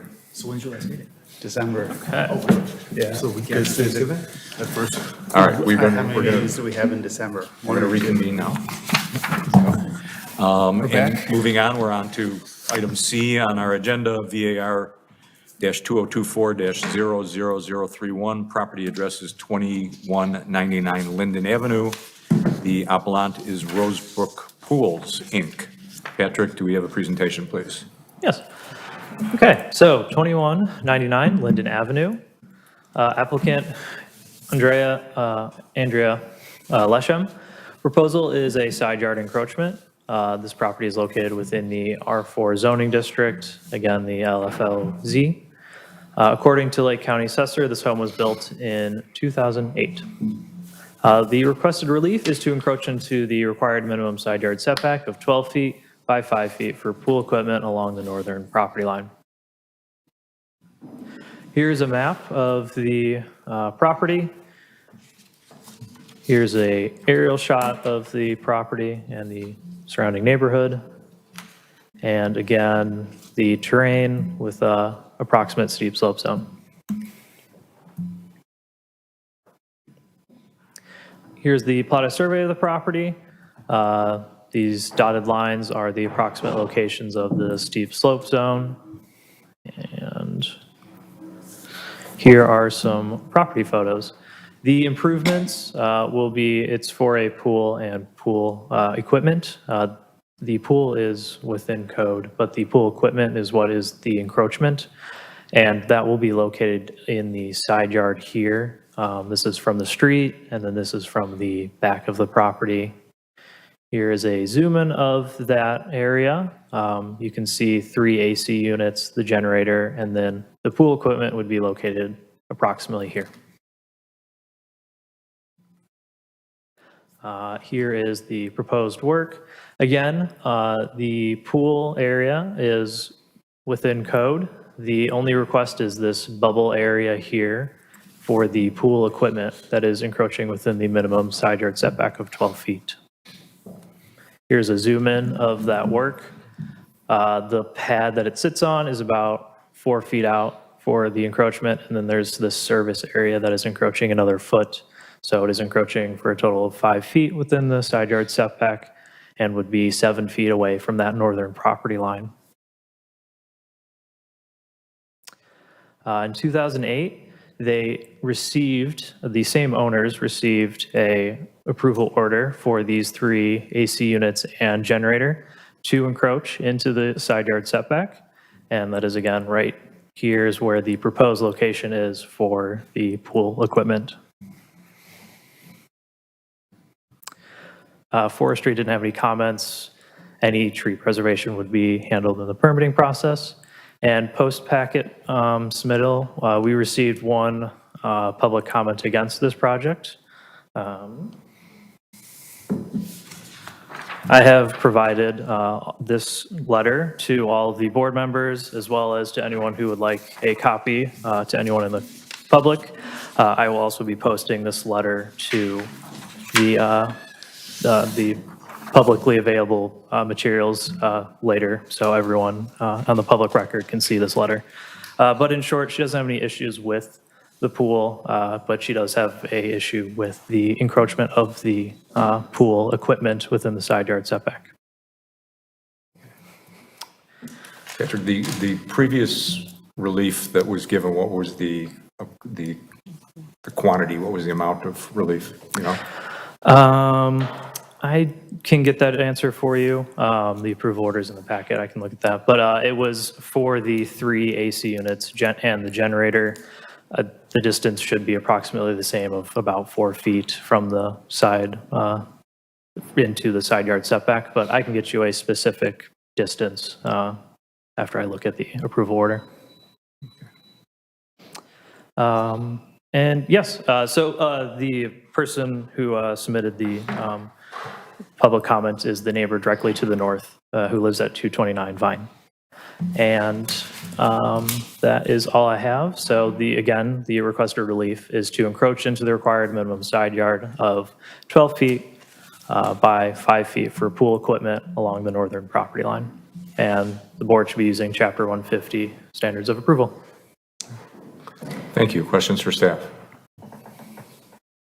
I sure you have one.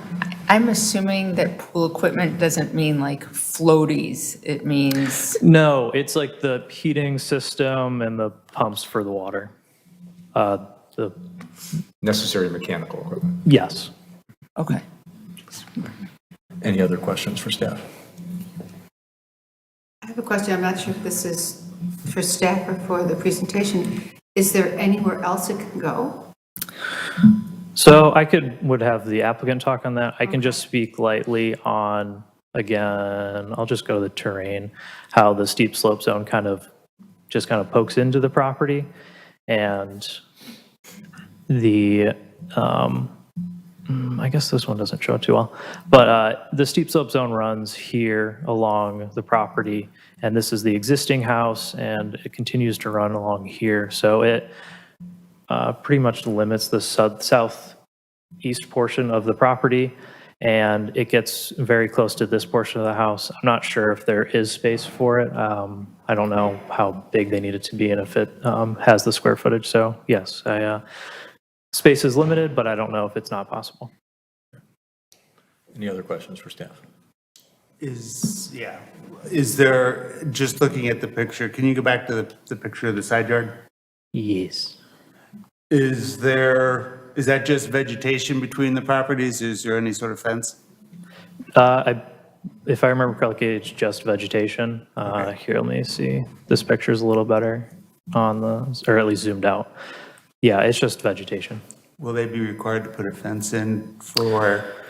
So they wouldn't be required to put around the pool? Yeah, they wouldn't be required to put a fence, but we do have the noise regulations of it can't be above a certain decimal point based off of the manufacturing specs and Well, I'm just thinking that most pools end up with a fence around it.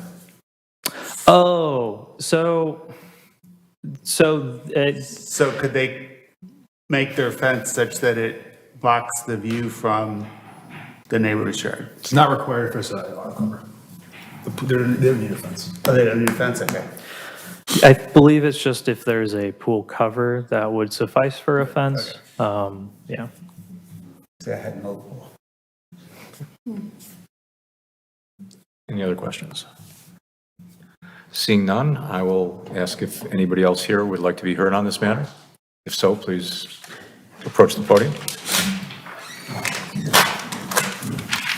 And if I could ask you to kindly state your name for the record, please. Dennis Plauk, I'm with Rosebrook Pools. Okay, and do you swear or affirm that the testimony you're about to give will be the truth, the whole truth, and nothing but the truth? Yes, I do. Please proceed.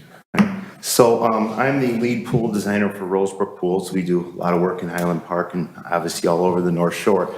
This is a very unique shaped property because of the ravine and the steep slope setback. One of our goals in the designing of this pool with Green Garden Engineering, who came up with the design with my help, was to keep the pool and the pool deck as far away from the steep slope and the steep slope setback as possible, as to not to impact it in any way, shape, or form. And this design does that. So in your question that you asked about any place else to put the pool equipment, there really is not on the property. We looked into every other area that we could possibly put it, and this doesn't show how that steep slope comes up towards the house and it wraps real close to the house on the south side. On the east side of it, which is the rear of it, you have the building setback line. You're also getting close to the steep slope setback on the back side of the pool. So we wanted to, with the piping that runs to the pool equipment pad, we wanted to keep that away from the steep slope setback as far as possible, as not to impact it. So that was the whole purpose of the design of the pool. And the pool, and answer your question, it does have a certified safety auto cover on it. Therefore, per Highland Park codes, it's not required to have a safety fence around the pool because the auto cover acts as the pool safety barrier per your codes. Per your codes in Highland Park, though, any pool equipment is required to have a densely planted hedge and or quote-unquote fence as screening around the pool equipment pad. So that is also on our plans, and that will be put in by the owners after the pool is built, or after the pool is built to screen the equipment. So that's part of the contingency. So it's on the pool plans, and that's a Highland Park code that has to be maintained as well. So it will not be visible from the neighbors like the AC units and the generator, which apparently they don't have that code. Even though there is dense vegetation between this house and the house to the north, I mean, there's dense vegetation. The noise level of the pool equipment, which there was a question brought up about that, is at less decibels than what the generator's at and then what the AC units are at. And I have all the decibel ratings if anyone needs to see them. I also did decibel ratings on 1 meter out, 5 meters out, 10 meters out, 20 meters out, and 30 meters out, and how much those decibel ratings drop. Basically, it's like when you get to 10 meters out, which is 30 feet, it's like a normal conversation that you're having with somebody. The pool equipment we use is a whisper flow pump, which is a very quiet pump. And basically, we're just looking at the easement for the pool equipment pad itself, which is a pump, a filter, a heater, and the electronic control panel. I mean, other than that, the equipment itself, the tallest part of the equipment is the filter, which is 52 inches high. So obviously any screening has to cover up all the equipment from any screening from any neighbors, including neighbors from the front, the street view, or neighbors from the north as well. Is this a regulation size pool or average size pool? It's size-wise, I have it right here, I think 18 by 36. Would there So be it's any a- possibility if the pool was smaller of relocating the equipment somewhere else? You would have to make it really small because it also has a spa inside the pool, as you can see there, and the steps there. I mean, you would basically getting to the point where you're not going to be able to use the pool for what its intended purposes are. The homeowners, when they built the house, had the intention of obviously building a pool at some point, living there for their family. They have 4 kids. They're residents of Highland Park, lifelong residents of Highland Park. His wife is, I guess, you've been here, 30 some years, has a business in Highland Park. He employs people in Highland Park, so they obviously want to build this and realize that this was part of their original plan and how it would impact their family life and what they really would like to enjoy their property as. The pool to their residents to the south of them actually do have a swimming pool, and one of their other neighbors have a swimming pool. So there are many pools right next to them as well. Are you aware of any conversations that your client has had, that the owners have had with the woman who objected and sent the letter? Do you have any response to that letter? Yeah, basically, well, her first letter that she sent, and I know you didn't include that because she sent the second one, she had a main question about how it would impact drainage in her yard, which it doesn't impact drainage at all. Obviously, we have engineering plans, and the elevation of this property is at a lower elevation than the property to her north. So water doesn't run up, it runs down, and everything actually from her property comes through his yard and into the ravine anyway. So everything is lower. So her first letter that she sent had to do with the impact that it would have on drainage and quote unquote water in her yard. The second letter that she sent, basically it looks like she just has an objection to any variance whatsoever that anybody would ever have for anything. From the way she just says, I have no objection to the pool, planning to build as long as it does not encroach onto her property, which it doesn't, or her setbacks. In general, I do not object to this, to the use of setbacks for the purpose of placing equipment or structures of any kind. So whether it's pool equipment or whatever, she doesn't really state the reason why. Is it noise? Is it how it's going to look? Is it, I can't read trying to understand what she means by that. You're not aware of any conversations that the two neighbors have had? I believe the owner is here. Oh, okay.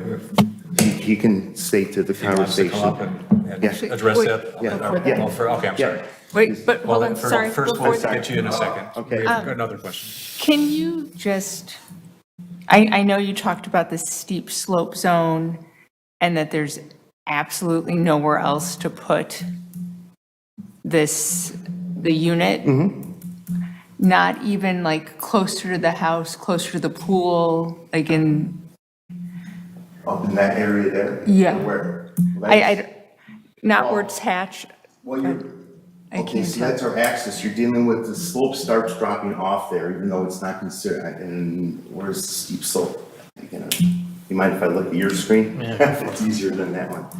So the steep slope setback comes here, and I think it wraps up around that Let me- hash mark there. I'm just going to check if there's a better exhibit. Our concern with the heater does have exhaust.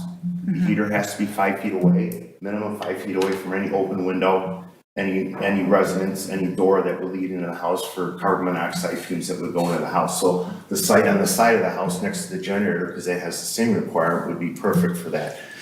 If you're placing the equipment literally be placing it right in the middle of the yard, where the kids play, where you have access from the driveway back to the pool, so you would literally have to come through and walk around the equipment pad which would create an obstruction. There's also, because when if they did have to have a fence, there's issues with the fence gates opening out. And the reason for that is for emergency purposes. If ambulances or anybody does have to get back to the pool with a gurney of any kind, shape, or form, you don't want to block any kind of access to that as well. So that's why we were trying to place it on the other side of the house where we didn't have the issues. They got a driveway here, they got a doorway here, there's another window well. It can't be placed within 5 feet of a window well because you got a basement window that can be opened up and sucked in. So we're very limited. We tried. We're very limited with where we could put it, unless you just want to literally walk up and have the equipment in the middle of a pathway that you have to, walk around it to get to the pool and to enjoy their backyard. It looks fairly wooded back there too, is it not? Densely wooded. So finding an alternate location would be. Between the two houses, you can't even, I took pictures of it, which I have, and you can't even see the other house when all the leaves are on the trees. And obviously, this is also going to have plantings around it as well to block the view. I just think if you tried to find somewhere else, it seems like you'd be excavating Be out in the open. closer to other trees and Closer just to more trees. excavating. There are several trees in the property that we're also trying to protect. Also, the steep slopes zone that we were trying to whatever that's called, steep setback that we're trying to stay away from so we don't impact that as well from all the pool piping and the trenches that go through that. The area where the generator and the AC units are, there was a variance that was already granted to allow those there? Yes. That's correct. Yes, this variation granted the 3 AC units and this generator. I also looked at the approval order and it granted 5 feet, which is the same as, They're asking. yeah. Okay. Thank you. Patrick, have you had this neighbor interaction? I assume they're aware that there's already mechanicals in that area? It's not- Yes, they lived at the property at the same time and are aware. I can only speak to what you put in her letter and that there is flooding on her property that she's concerned Can of. we let the owner And come up and yeah. argue that if he's willing to? The variance that was granted for the 3 AC units and the generator, were those just for that pad or was it for an area of 5 feet by the length of the house, such that this could have already been placed within that variance? No, because it specifically calls out AC units and generators Okay. and then cites the plan. So it's pretty specific with what can be placed there. Okay. Can I address that? We specifically designed this so that it was tighter to the house as to not to come out further than what they already were. That's fine. Thank you. Okay. Any other questions for this gentleman? Okay, thank you, sir. Well, if the owner would like to be heard, if he could come up to the podium. Okay. Okay, no problem. If you could state your name for the record, please, sir. My name is Ben Lesham, and we built this All right, house. let me ask you, I actually need to swear you in. It's formality. If you would swear or affirm that the testimony you're about to give is the truth, whole truth, and nothing but the truth? I do. Okay, please, go ahead. So, my wife grew up in Highland Park since she was born, and we've been in Highland Park for a little over 30 years. This is the second home we have in Highland Park. We built this house back in 2008. The intention originally was to put in a pool. We ended up not putting in a pool, and so now after all these years, which is ridiculous, we are putting in a pool. So, which is fun. So, our neighbors to the right have a pool. We have awesome neighbors on the right who also built our house. I think they finished it a few years ago. My neighbors behind us have a pool. I work in Highland Park. My office is here. We employ people in Highland Park, and we're just members of this community for many, many years. So, if I can point to this picture here, this path over here is pretty wide. We're gonna go obviously inside, closer to where the generator is. The reason we put in a generator a long time ago, because I have a son that was sick many years ago. Thank God he's okay. And we didn't want to be without electricity because that area used to lose electricity all the time.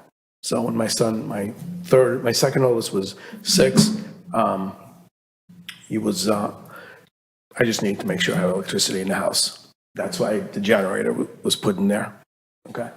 Other than that, if we go forward this way, she's gonna see more of it there. By the way, they're very nice neighbors. They're an elderly couple. Unfortunately, Ken is, he's older. He's like, I think he has dementia and all that, but they're actually very nice neighbors. So the most important thing I think that Denny was alluding to is that area where the trees start all the way to their house is like, if you walked it, it's like a screen of plants, vegetations, highlands, lowlands, a lot of trees. You can't see the trees. There's about 3 or 4 trees along the way there, and trees on her property too, and our property too. We also, on this side, put in 3 maple trees when we moved into the house. And so those act as screen also from our, we don't have a picture, I guess, from the other side, but if you can pull up the, these are the 3 maple trees that we put in there. You're only seeing 1, there's 2 more to screen more of that. And they'd asked back then for that if we were gonna do anything, and we did, so she has a beautiful view. Very neighborly, we love our neighbors, and like Denny said, the only other place to have put it is literally in the path. You don't see it, it's on the other side of the house. But you can't really do it because if you see what do you call those windows coming out of the basement? Window wells. Those window wells, you would be on, that's the window well.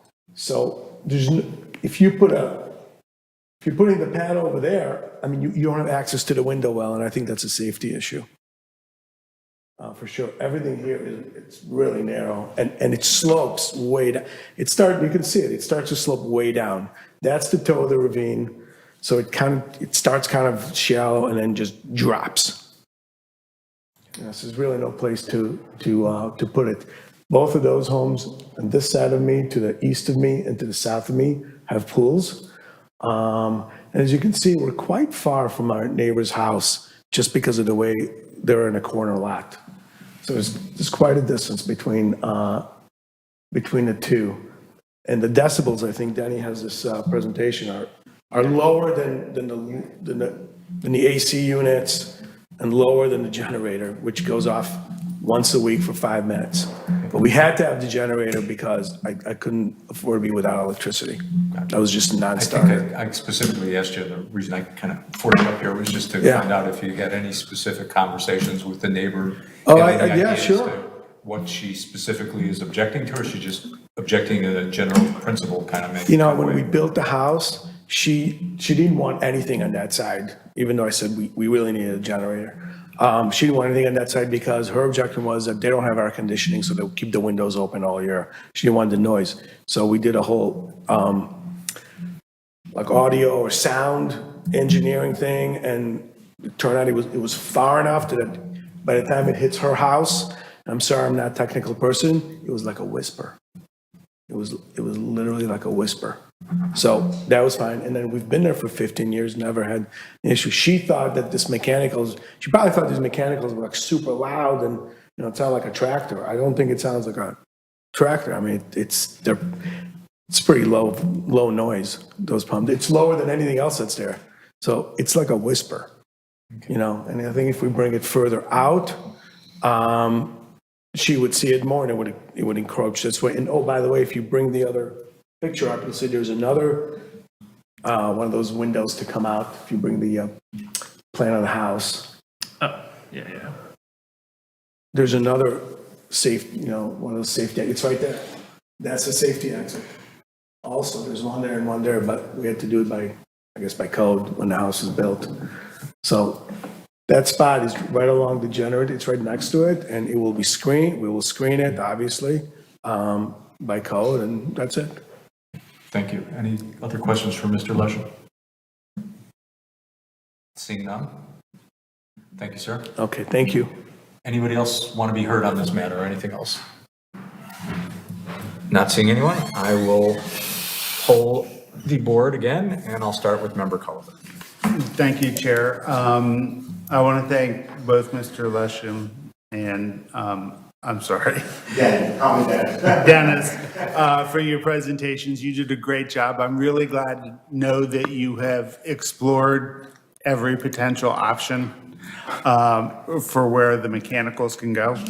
And that the decibel levels will be nice and quiet, because I know that that is often a concern for neighbors with regards to mechanicals, and I know it often comes up with generators, although that's not part of today's matter. The fact that it's quieter than the generator and quieter than the AC units is good, as well as the fact that any vegetation you plan to block the units will also make it prettier, as well as reduce the level. I do believe that it is reasonable, based on the work that's been done, for the homeowner to be able to put the mechanical equipment for the pool in the location that they have identified. Thank you. Member Zaransky. Yeah, I mean, I agree. I think it's sort of a no-brainer. I think it, practically makes all the sense in the world to place mechanicals next to other mechanicals that are, louder than the new mechanicals. And I think it's a challenging lot. I think your hardship is the lot and the steep slope zone. I think it's a good plan, and I think you're being, cognizant of everything going on the site, and I am supportive of the variation. Great. Thank you. Vice Chair Yablon. That surprised me. Threw a curveball. Yeah. I also concur that the standards have been met. There's definitely a hardship in terms of the steep slope zone. So I would be in favor of granting this variance. Member Trasanski. I don't really have much more to add. Obviously, it's incredibly logical to put the mechanicals next to the other mechanicals in an area where they were put because there were other variances that were allowed. So I'm for it. Member Chase. I haven't much to add. I agree. The hardship is the lot and the steep slope zone. And it makes sense to there's nowhere else to put them, and it makes sense to put them where all the other mechanicals are. I'd be inclined to. Okay, thank you. I agree, and I'll just, for the record, acknowledge the fact that we have received the letter. We've addressed it. I don't think there's anything specific that we need to address any further. So having said that, I'll say I think the standards have been met. I would vote to approve the variance as well, and I will ask for a motion. Member Zaransky will make a motion to approve the order as drafted. Second. Vice Chair Yablon, seconds. Motion by Member Zaransky to approve the order as drafted, seconded by Vice Chair Yablon. Can we get a roll call vote, please, Patrick? Yes. Member Chase. Aye. Member Trashansky. Aye. Member Zaransky. Aye. Member Colother. Aye. Vice Chair Yablon. Aye. And Chair Bay. Aye. Motion passes 6-0. Congratulations, you have the variance. Thank you very much. Thank you. Thank you. Thank you so much. Thank you. Okay, moving on. We're down to item D on our agenda, which is VAR-2024-00032, property address 590 Burton Avenue, Appellant Zach Zielinski. Patrick, do we have a presentation, please? Yes.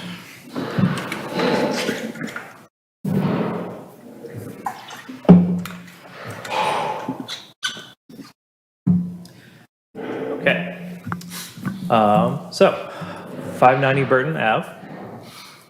Applicant Eugene Dunn. Proposal is a rear yard coverage and FAR.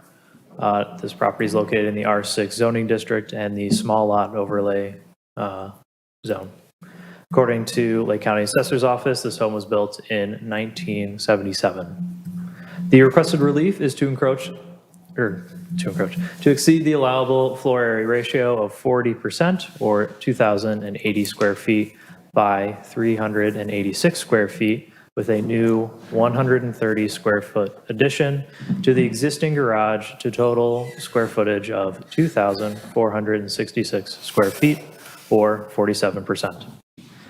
And to exceed the allowable rear yard coverage of 30% by 7 square feet, or 31%, for an addition to the existing garage and new patio. Here is a map of the area, an aerial of the neighborhood, and then here is a plat of survey. This is in the small lot overlay zone, so these lots are particularly small in Highland Park. They roughly range around 5,200 square feet. So it's just something to be aware of for this property. But the existing property has this garage. The garage is existing and not a part of this proposal. Here are some property photos. So this is the front of the house. You can see the garage here and here. The addition will be located here on the property, adjacent to the attached to the garage.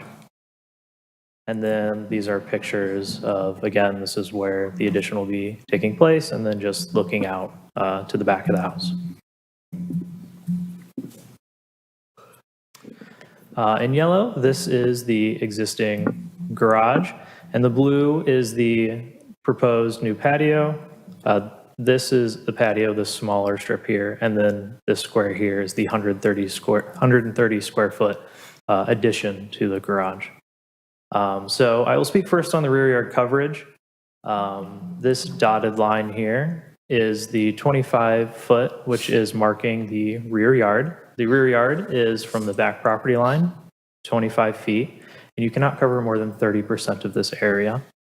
Recently, we passed a zoning text amendment that allows for detached garages to have a 200 square foot bonus to this coverage to limit the amount of variations that we've been getting for detached garages and rear yards. So in total, the rear yard is 1,000 square feet. With this proposal, they'll be covering 507 square feet, but then they will get to subtract 200 square feet because of the detached garage, leaving the request to be only 7 square feet above the 30% requirement. So yes, in total, they will be at 307 square feet for the use coverage of the rear yard, which is only 31%. Sorry, there's kind of a lot of math in the subtracting from the bonus. But their request is only for 7 square feet. And now for the floor area ratio.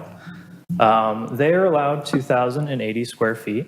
Their existing property is 2,336 square feet currently, so they are above what they are allowed currently.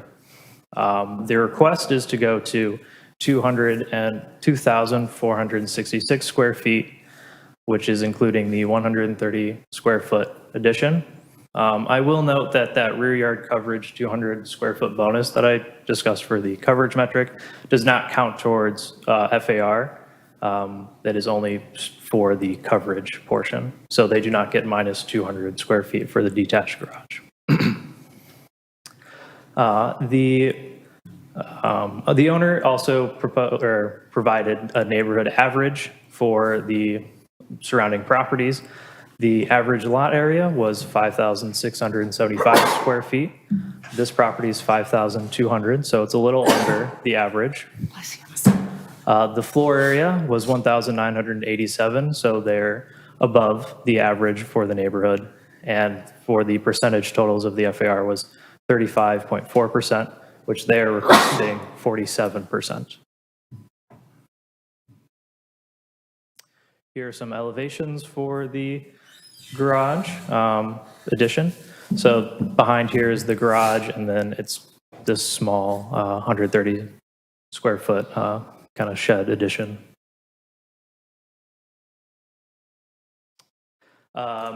I noticed when posting this packet that the staff report and the approval orders said 2,566 square feet and 49%. That was a clerical error in the application, so it kind of carried through a bunch of things. All of those have been corrected, and the approval order is corrected, and I am telling you now. So in a lot of those materials, it was 100 square feet more than what they actually were asking for. They are asking for 2,466 square feet, or 47%. We didn't receive any other comments from either neighborhood or other city divisions. And again, the requested relief is to exceed the allowable floor area ratio and to exceed the allowable rear yard coverage. And the board should be using Chapter 150 zoning standards. So Patrick, after going through all of the acrobatics and calculations of the FAR and the square footage and the bonus square footage and the 200-foot square footage and yard coverage, we're here over 7 square feet. That's the total. Well, so for the rear yard coverage, yes. We're here for 7 square feet for the rear yard coverage. They're 1% over, they're at 31% coverage for rear yard. For floor area ratio, what they're allowed is 2,080 square feet. Their existing house is non-conforming. What they would like their total to be is 2,466 square feet. So they are 380. The detached garage doesn't count towards the FAR of the main structure, or does it? It does. The bonus is strictly for the coverage use section of the code. The 200 square foot bonus does not affect FAR. It's only for the coverage portion. Okay, thank you. Any other questions for Patrick? I've got, this isn't living space, correct? It's the use is for a garage? Yeah, sort of flex space. I think the owners can speak on that a little bit more of what they'd like to use. Other questions for Patrick? Seeing none, I will ask if anybody else here wants to be heard on the matter. Please approach the podium, state your names. I'm Adam Kingen. I'm with MB Sunrooms. I'm the contractor. I'll ask you if you swear or affirm that the testimony you're about to give will be the truth, the whole truth, and nothing but the truth. I do. Please go ahead.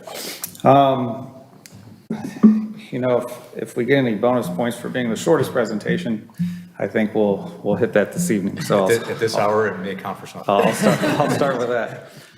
Really, there's just 3 points that I want to talk about when it comes to this lot and then the owner's going to come up here and just speak for a moment as well. But this has got to be one of the smallest lots in Highland Park that we can find. So there's just not a lot of room to do things. This is just a 3-season sunroom. So this is going to have electricity to it, but it's not livable space. It's more of like an outdoor, indoor type of hangout space. As you see from the glass structure from the drawings that you put up there.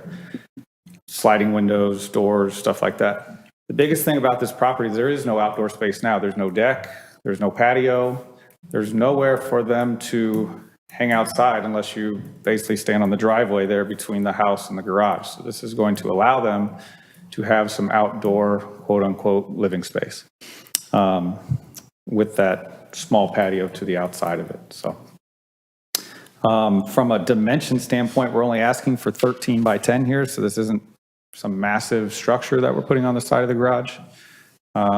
Really blends in with just the exact width of what the garage is now. So I'll take any questions, and then I think the owner is going to speak for just a second as well.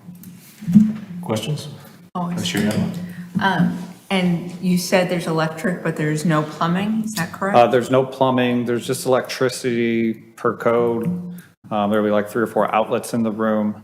But yeah, it's just on slab, sliding windows and screens. So on nice days, you can open it up. On cold days, you close it. No heating or cooling or anything like that. That was my question. Yeah, no. Okay. Any other questions? Seeing none, you said the owner wants to be heard on this matter as well?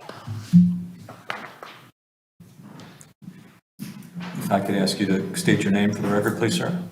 Yes, my name's Eugene Dunn, and Mr. Dunn, do you swear or affirm that the testimony you're about to give will be the truth, the whole truth, and nothing but the truth? I do. Please go ahead. Okay, yes, as Adam said, we're just looking for some extra space to have more outdoor space in our home. We've lived in Highland Park for 18 years. I raised a family here. All my kids graduated from high school here, moved, went on to college, and now they're all gone. It's me and my wife, but we now have the funds to do projects like this, so we decided to go ahead and hopefully get this completed. I will say it's gonna be well designed. An architect was involved in the design. It's going to be integrated into the garage. There's going to be a gable meshing the roof of the sunroom into the garage. We're going to match the shingles. So I think it's going to be aesthetically, very nice. One of the pictures showed a grill there. There's my grill. So right now I grill in the driveway. I sit in my driveway, and I enjoy Ravinia. And I think if I build this sunroom, I can get my wife to come out and join me. But anyway, that's... Is that a hardship? Sorry. And, occasionally if we have guests over, it's nice to have some outdoor space. It's not going to be that big, as Adam said, 10 by 13. It's just enough to have, maybe some outdoor furniture, maybe a couch and a couple chairs, a small table, that's it. And the grass, well, you can see some critters they're digging up the lawn anyway, so I think it'll be good use of the space. Thank you. Any questions? Member Collier. Just, have you spoken to your neighbors about it? Gotten any feedback? I haven't, the neighbor behind us is fairly new and the one to the south is new. So I have not. I know we've informed them with letters. I don't think there's been any responses. We're good neighbors. My previous neighbor, we had a fence that was on their property. I shared the price of the fence when it was replaced with no arguments whatsoever. I always trimmed the bushes when my neighbors asked, if they asked me to. In fact, I maintain the north side of the property for the other neighbors because they never come on that side of their house. And I drive, my car through there, so I take care of that. So I don't expect the neighbors are opposed. There's fences on both sides too that are fairly tall, so it's kind of secluded. Thank you. Any other questions? No? Okay, thank you. Anybody else here to be heard on this matter? Not seeing anyone, I will go ahead and poll the board, and we'll start with Member Chase.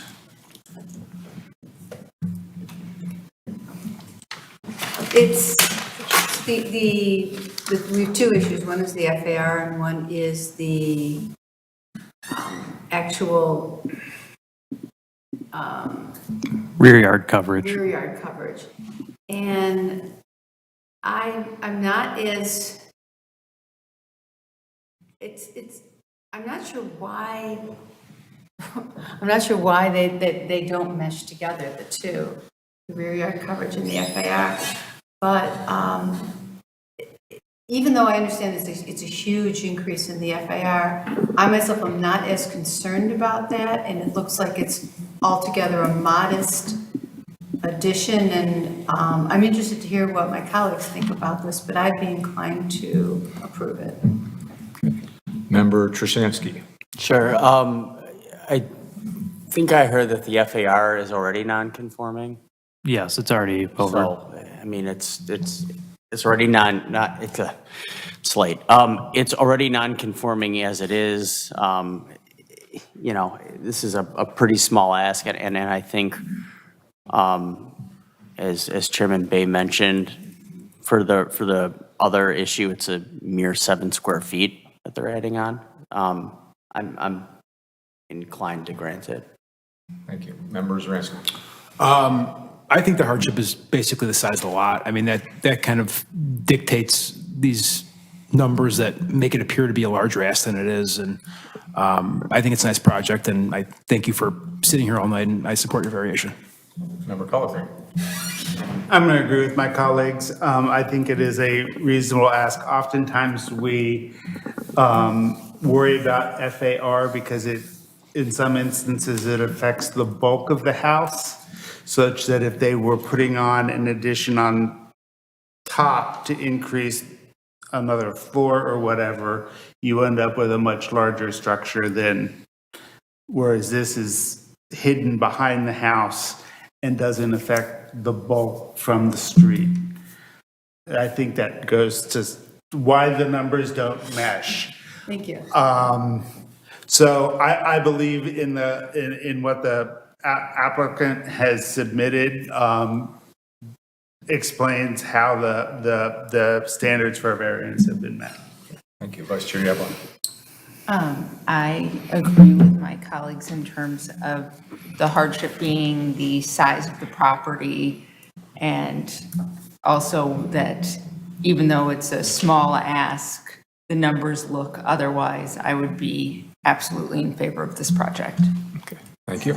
Yeah, I agree. I think the standards have been met, and I think as Member Trushansky kind of touched on, the fact that the house is already non-conforming and exceeds the FAR kind of skews the ask a little bit and making it look like it's larger, and we're really talking about 7 square feet. So I too am in favor of the variation. So having said that, I will ask for a motion, please. I'll move that we adopt the draft variance order as drafted. Second, Member Zaransky. Okay. Member Culliford moves to adopt the variance approval order as drafted, seconded by Member Zaransky. Patrick, can we get a roll call vote, please? Yes. Member Chase? Aye. Member Trushansky? Aye. Member, no, not back. Member Zaransky? Aye. Member Culliford? Aye. Vice Chair Yablon? Aye. And Chair Bay? Aye. Congratulations. Motion passes 6-0. You have your variance. Thank you. I'll follow up. All right, moving on to item 6. Is there a staff report? It looks like there's 2 items under staff report, Patrick.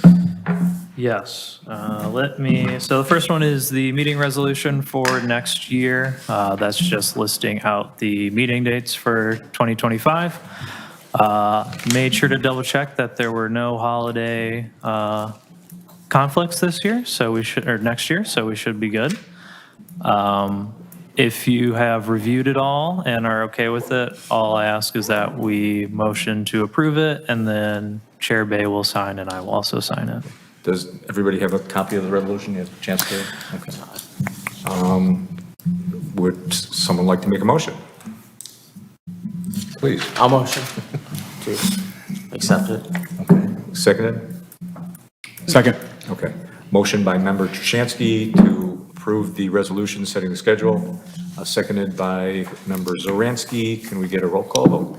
Yeah. Member Chase? Aye. Member Trushansky? Aye. Member Zaransky? Aye. Member Culliford? Present. Vice Chair Yablon? Aye. And Chair Bay? Aye, noting that you're not voting because you will not be here. Correct. All right, the motion passes and I will sign the resolution. Well, I could be just in a different capacity. Right, yeah, right. I have a question. Councilperson Ross. Thank you, Chair. I was just curious what determines the order of applicant's presentation? Why, is it how soon they submitted I do it based off the order they apply. The order they apply. Okay, thank you. Yeah, and if someone is continued, they would go first. It's purely that. Okay, thank you. Yeah, I don't want to play favoritism and, yeah. Patrick, am I to assume that the 2025 ZBA work plan is kind of encompassed in this resolution, or is that something separate? This is more just a kind of an info item. This is something that we ask that we just kind of view and are aware of. It's just more of just for your information It is in the packet if you'd like to look at it, but it's just the kind of budget for next year and just your kind of goals as a board for next year. Okay, I notice a generous $100 for commissioner recognition. That's more than appropriate, I think. So. We're looking forward to cake. That's right. My wife paid for the last one. Anything else under staff report? That is it. Okay, anything under miscellaneous? Nothing? Anybody have anything else? Nope. Okay, how about a motion to adjourn? I'll move to adjourn. Second. All right, all in favor, please say aye. Aye. We are adjourned. Yeah.